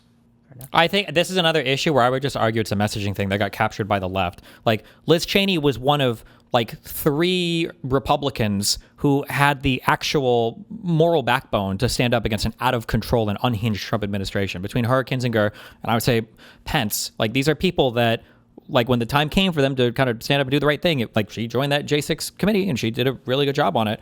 But it exclusively got turned into, like, totally we're going to turn agree. into, like, warmongers because there's, like, a one campaign thing with Liz Cheney, which is ridiculous. I think. I totally agree. If I was in the Harris campaign, I probably would have done the same thing. But because I think that I would have thought that the calculation, I think the calculation, and I think it probably was this way, you get more sort of former Republicans who needed a permission structure to vote Democrat than you lose steadfast liberals who remember the Bush administration. So, like, I don't know. Snaggy horse for $10. Sorry, you guys need the further left. Saying they can't be on your team like you guys haven't been a step behind, played out, and have no talent in developing political stars? Nothing inspiring? We flipped 30 fucking seats. I don't know what you want from us, man. We are winning almost every across the board election. I just don't understand how you think it could be better. But fair. Their candidates don't win outside of very safe, like, blue districts. Yeah. $5 from Ben Riley Spider. What ought be the liberal position on the Israeli government the DNC should run on? The issue is that I don't think that people care that much about foreign policy. So any concessions that you make here, I think are like they would be because it's good policy. Like, I think that the United States, and I think everybody agrees with this at this point, needs to dramatically reevaluate its relationship with and the toleration of the insanity that Israel has pulled the entire Middle East and our country into. But I mean, the problem is that, like, if you say that, that wouldn't be enough. Like, again, Kamala calling for, like, a full ceasefire, to figure out what was going on between Gaza and Israel was not enough for anybody on the left. You're never winning votes with a position on Israel-Palestine because most Americans are fundamentally too selfish to give a fuck about anything related to foreign policy. Israel-Palestine is exclusively a wedge issue pushed by lefties who don't give a fuck about USAID or any of the Yemeni children that starved or any other 50 million things that happen in the Middle East. It's just this issue because they can push it as a wedge issue. But you don't think it would have helped in any way? No. Like, I'm not saying she should have done this, but if Kamala said, I will end Israel's campaign in Gaza, you think this would have changed no one's mind when they voted? No. Okay. I don't really think that I don't think the election turned on this issue at all. I don't either. I think the election turned on Inflation, frankly. Yep. So, I want the Democratic Party to be less friendly to Israel because I think that would be the correct position to have. But I don't think that the election turned on that issue at all. Look, I don't think it's the most important thing. It's probably not even the top 5 things, but I don't know how old anyone here is. But if you remember a little doohickey called Coney 2012, a lot of people cared, okay? A lot of people were involved, and they rallied and organized. Gotcha. $5 from Trenkrum. Don't find it prudent for an organizer, quote unquote, to refer to potential voters as, quote, low information, unquote, and the R word. Marlo, naughty. $5 from Usurp the Chief, or Usurp the Chef. For soy, at what point would Hassan and co.'s attacks on Dems cross the line for you? If they act the same way this year, will you still work with them? They've already crossed the line insofar as, like, this is unacceptable behavior in terms of someone I would ever say, this person's good, this person's my ally. But if I'm going to say, when can I use them and when can I not, it's all dependent on whether or not I think I get more out of it. Destiny and the crew are convinced that they would lose more. And if that was demonstrated to me, which apparently is unprovable, so I'm not saying that as, like, a bad faith, like, haha, gotcha, you can't prove it's not true. But just, like, I don't believe or I don't sufficiently see the reason why I couldn't gain more out of it for the people that I care about. But, like, obviously this person's a piece of shit and it's, like, sabotaging us in the general. Like, that's not okay. $5 from Arthur Eats Cake. Can Ryan repeat a single argument made from anyone other than himself or Soaphill? Or did he wander in off from the street? Bro is so lost, ye wins. How can I wandered in off from the street. That's correct. Who's ye? I don't. Is ye a? He is the dinosaur, bro. It's an Italian dinosaur. It's called staying on message. It's a pedophile. Exactly. Alishness for $5. Breaking news: Dink Donk Destiny doxed people. It's the first time we're ever hearing of this ever. Shame on Destiny. Your career is over. No more. I never heard about this. I've never heard about this either. But if I did I don't dox them, know they what they're definitely talking deserved it. So Don't dox people, kids. It's wrong. $5 from protest. Is there any proof these lefties being politically radioactive? Actual empirics? Well, I think we can I mean, I would locate say that the entirety, I mean, if you're having marches and protests literally outside of the DNC, I think that's pretty toxic. And when the entire conversation is being driven by, it feels like Israel-Palestine just captured so much of our democratic discourse over the last election cycle. And that was you keep saying this, but you're also saying it didn't change the vote. Like, is it that bad then? What am I saying? You keep saying it is toxic, don't be wrong, but your idea that like this Israel-Palestine thing was like propelled way overblown compared to like what voters actually care about. But Why did I make the anchor analogy? Why did I make the anchor analogy?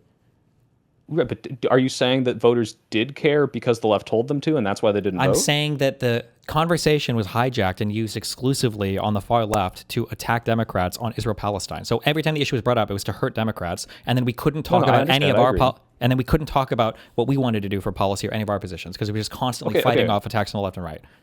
But then this did, to some extent, cost us the election, or no?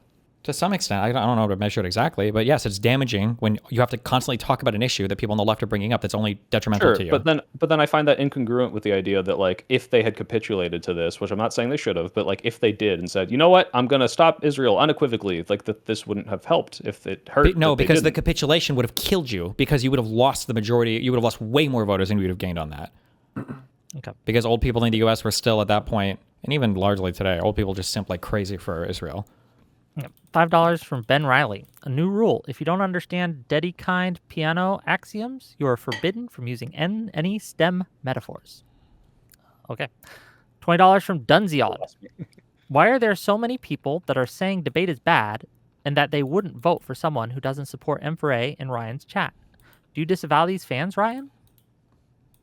There's people saying that they... In what in my chat? That they wouldn't vote for someone who doesn't support Medicare for all, and that debate is bad. I think I think the debate is bad chats might not be so generalized. The Medicare for all chats I have not seen. I've not been paying too much attention to the chat. Just to be clear, you do have people in your chat who hate Destiny and hate me, and they're clipping you and they're posting on Twitter. It's coming out. Well, let's say those messages actually exist. Do you think that's stupid? So I think what's stupid? Not voting for a Democrat blue? Because they yeah, that's stupid. Yeah. Okay, good. That's so they're stupid. Thank you. Good. $2 from American Analog. 2016 Republicans took in MAGA, and that's at Destiny. Okay, so that's what he's telling you. Okay. What? Brew Crow, 10 months of membership. Buddy, thank you. Make sure you like the stream and sub if you haven't. Psst. Hassan is a Trojan horse. Let him into the party at your own peril. Fair enough. $5 to Soy Pill and Ryan. This is from 100 over Batman Braun. Hassan supports the CCP, Iran, and terrorists. Who are these Hassan viewers you think you can pull off these positions? I think if you ask the average Hassan viewer if they support Iran, the CCP, and terrorists, that they would say no. And I don't think they'd be lying, but I could be wrong. Yeah, I agree. Okay. You should go in there and ask.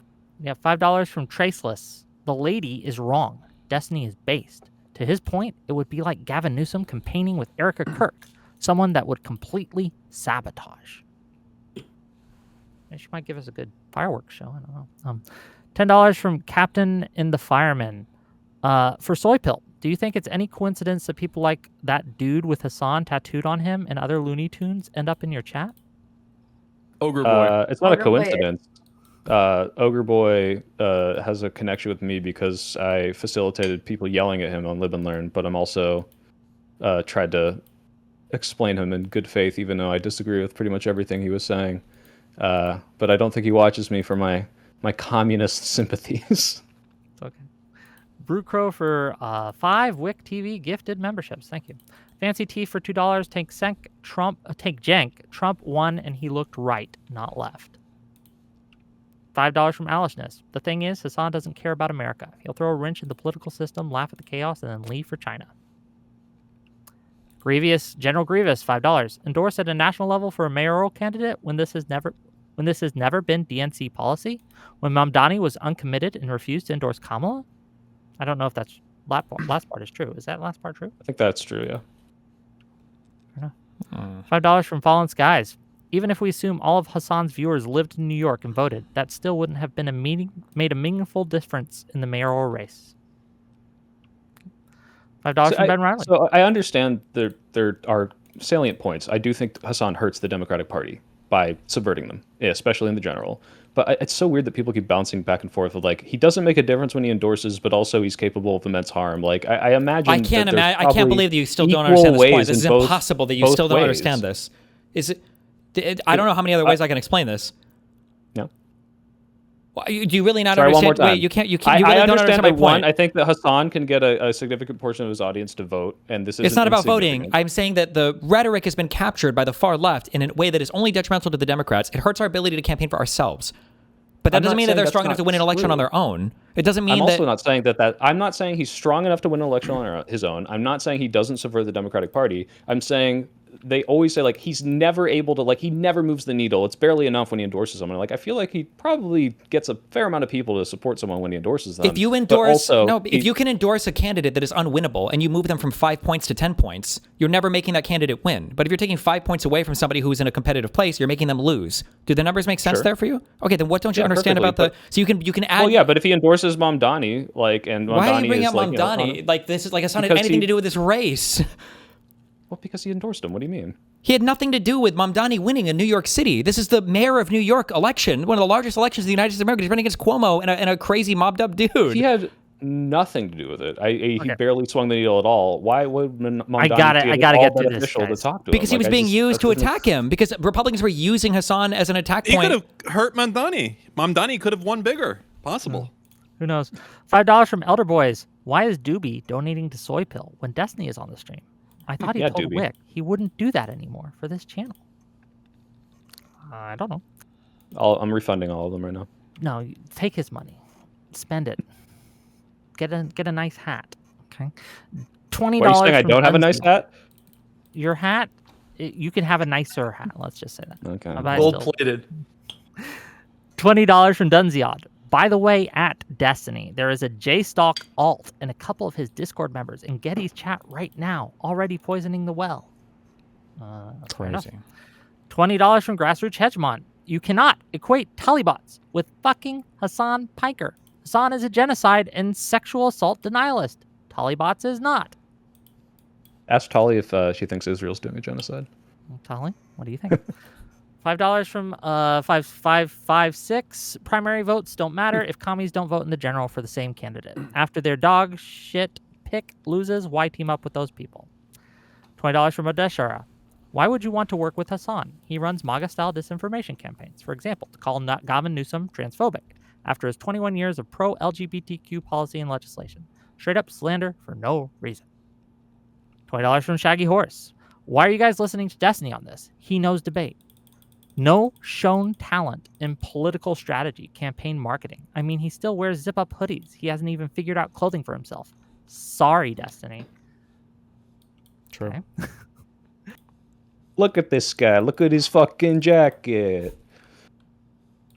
Okay, $20 from Grassroots Hegemon. Soy Pill is criticized in this way by voters. That's why they win so much fucking nothing ever. Okay, $20 from Smokey. Obviously, those who think Fuentes viewers are more gettable than Hassan viewers are unhinged. But question for the panel, who is more good faith, Hassan or Fuentes? Fuentes. I actually don't know. That's a... I don't really watch Nick Fuentes. Okay, zero I only fucks. say that because Hassan has a deliberate mask on policy and Fuentes does not appear to have this. Fair enough. Zero fucks for 11-month membership. What is Hassan supposed to do? Die? No one wants Hassan to die. Okay.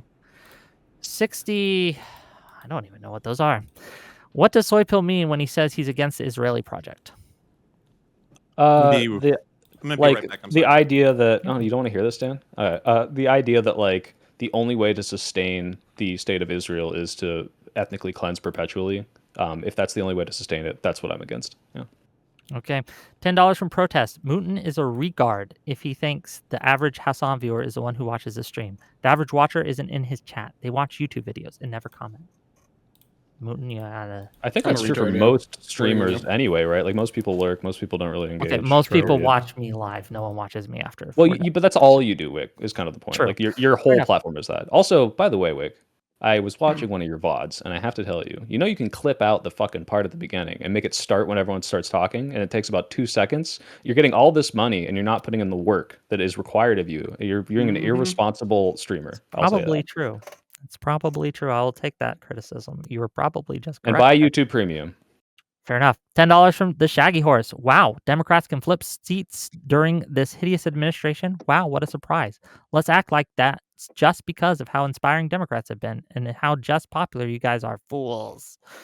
Well, thank you for the $10. I agree with that, Chad. I think a lot of the Democratic popularity right now is fundamentally opposition to how awful Trump is, and not because, I think Democrat as a party generically is polling worse than Trump, and that's saying a lot because, yeah, we're winning seats, but it's not because we have these resounding messages. It's because they suck so bad that we could pretty much do anything right now, and we need something more. It's good that we're winning, but we need more. Dem's bad. All right, I got it. Okay. No, I'm saying Dem's not good enough. Not Dem's bad. Yeah. I'm still pro Dem, as much as people like to pay me as otherwise. Sure. That's why I'll be on the stream with you tomorrow promoting Dem candidates. Yeah. Let's go, Gang, baby. I'll be on that stream too. Well, I don't know if it's going to be the same portion, but they invited me as well. Okay. Last but not least, and this is $5 from Talibots.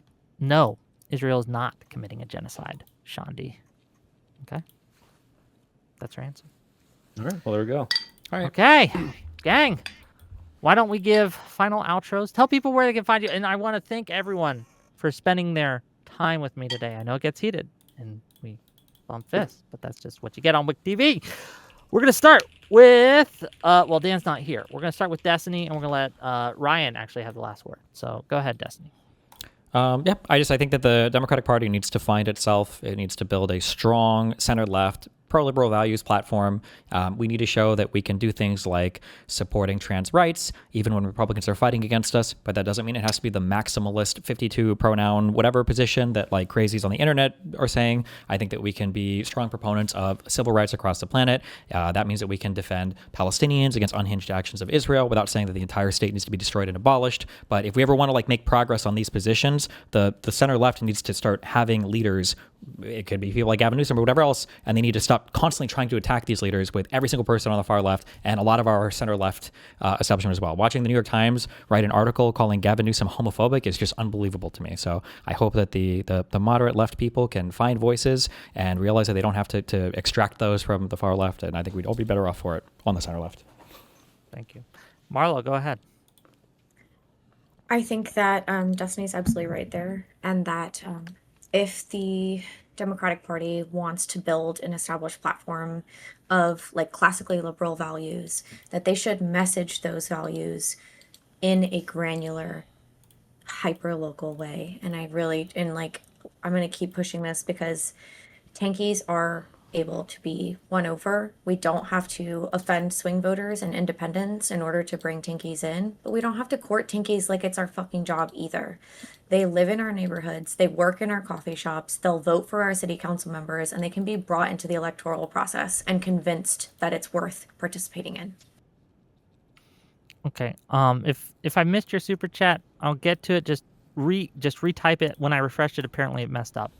But I'm sorry if I missed it. Mootin, please.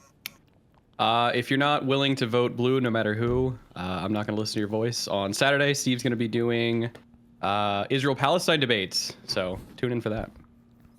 Fine. Soypill, please. Yeah, I don't want to court tankies. I want to court the normal people that I think a lot of which are the people who watch Hassan that aren't as insane as he is. I'm very open to, not open, I love when people call out all the bullshit that he does. I think he does a lot of shit that harms us. I've beefed with him personally on Twitter about this, and I think that he's actively sabotaging the party. I just don't think it's impossible to sometimes utilize his platform and power to gain power. And if we can, we should, especially if we can make more people aware of his more radical beliefs in doing so. But yeah, I hope the Democrats succeed. Everyone should tune into the stream tomorrow. We're fundraising for more Democratic candidates and canvassing. If you guys want to help out and do things unlike Hassan during the general, please come to that. So. Okay. Oh, and speaking of, apparently one of the super chats I missed was a good on Soy Pill for being a good sport, and everyone should support digital ground game tomorrow. Well, thank you for that. Nice. And well, I guess Dan's not here. Hopefully he gets back. But Ryan, I can do it for Dan. please. Go ahead. Oh, Ryan. actually, or am I supposed to go? I can't. Was that a Yeah, joke? do or it. am I Just supposed do it for Dan real quick. Oh, okay. And then Hey, Ryan's everybody, gonna get come the last over. word. Come over to kick.com/anything else and watch us there. I'm Dan. I need money, so thank you. Okay. $10 from Dan's performance from Captain the Fireman says Dan's performance was amazing tonight and he farms W's better than anyone, unmatched really. And then Dan Saltman had a great performance tonight and always farming W's. Thank you. Ryan Getty, last word. Go ahead. Well, thank you so much for having me on, Wick. Thanks so much to everyone for participating. This was a fun time. I really appreciate the opportunity to get some ideas out there. I agree with what Soy Pill said generally. I think if I was to leave people with one final thought, I think unless we believe that there's a way to get people back from the sort of nihilistic anti-politics that I agree is a problem and that I agree comes from the far left. I mean, we got to believe there's some way to get people back from that, or else there's no hope for liberal democracy. So I encourage people to work to think about how to do that. And again, thank you, Wick, for having me on. I really appreciate it. Look, and I'm gonna be real, like I will fight you if you're on here if I think you're wrong, but I still think you're great. I still love you, and we're no hard feelings, man. Okay, I just want to make sure we're good. Okay. Destiny, do you think the average Hassan viewer supports Iran and Hamas? Anyone else on the panel? What do you think? That's from. If we're talking about the live stream viewer, absolutely yes. If you're talking about like casual people that might stumble across Instagram and whatnot, probably not. Nope. Okay. But yeah, his average live stream viewer is insane. Fair enough. I hope I got everyone. If I didn't, I apologize. I still love you. Okay. With that, I love you guys too. Have fun. Good night, Dan. That's Bye. tomorrow. Bye. Bye. Jesus. The looking at these two chats going are insane. There was a this guy is spamming the fuck out of both of these. This perpetually canceled dude on all my Destiny bad things. It's unhinged. But good memes. I hope they're having fun in their whatever room they're in right now. I'm sure they're coordinating with each other.